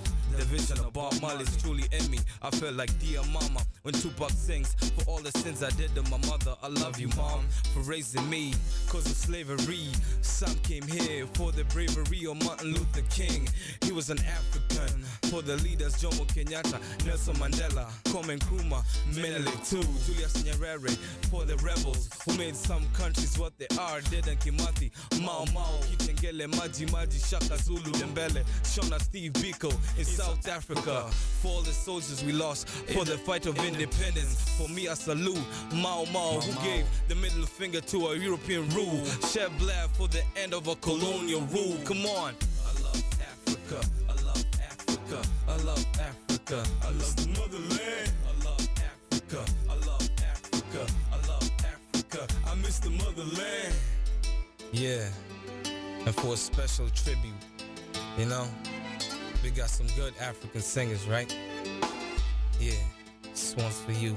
For the greatest African singers, they want chaka chaka. It doesn't get any better. That's some Congolese Lingala. Sit back, Kenyan Kapumbari, Hakuna Matata. Sit back, view the ocean in Mombasa. After a ride through Masai Mara, where the animals at? I feel like Ujamaa in the studio. So Tanzania, what's up? I bring hope, not war. I know the struggle of students abroad, trying to get good grades abroad and trying to live as young as they want. Pants sagging, stars in the air, cornrows changing the swag roll. Culture chain, I call it lost in translation. We're living under one man, not under God. We under surveillance, they call it protection. Governments, they call it protection. I sense a resurrection. The Messiah is almost here. Radio play now. I love Africa. I love Africa. I love Africa. I love the motherland. I love Africa. I love Africa. I love Africa. I miss the motherland. Yeah, you know, Nairobi, East Africa. That's where I come from. Sean Basic. Swahili meets America. Wings flapping, this eight birds of a feather flock together. Whatever, I got plenty days left. So if I should do something, there's no room for delays. Fees and payments, adding fees, maintaining. Figure how I made two out of $1. Street scholar, been popping my collar since MJ. Been dropping shotters, fadeaways. My life a legacy that'll never fade away.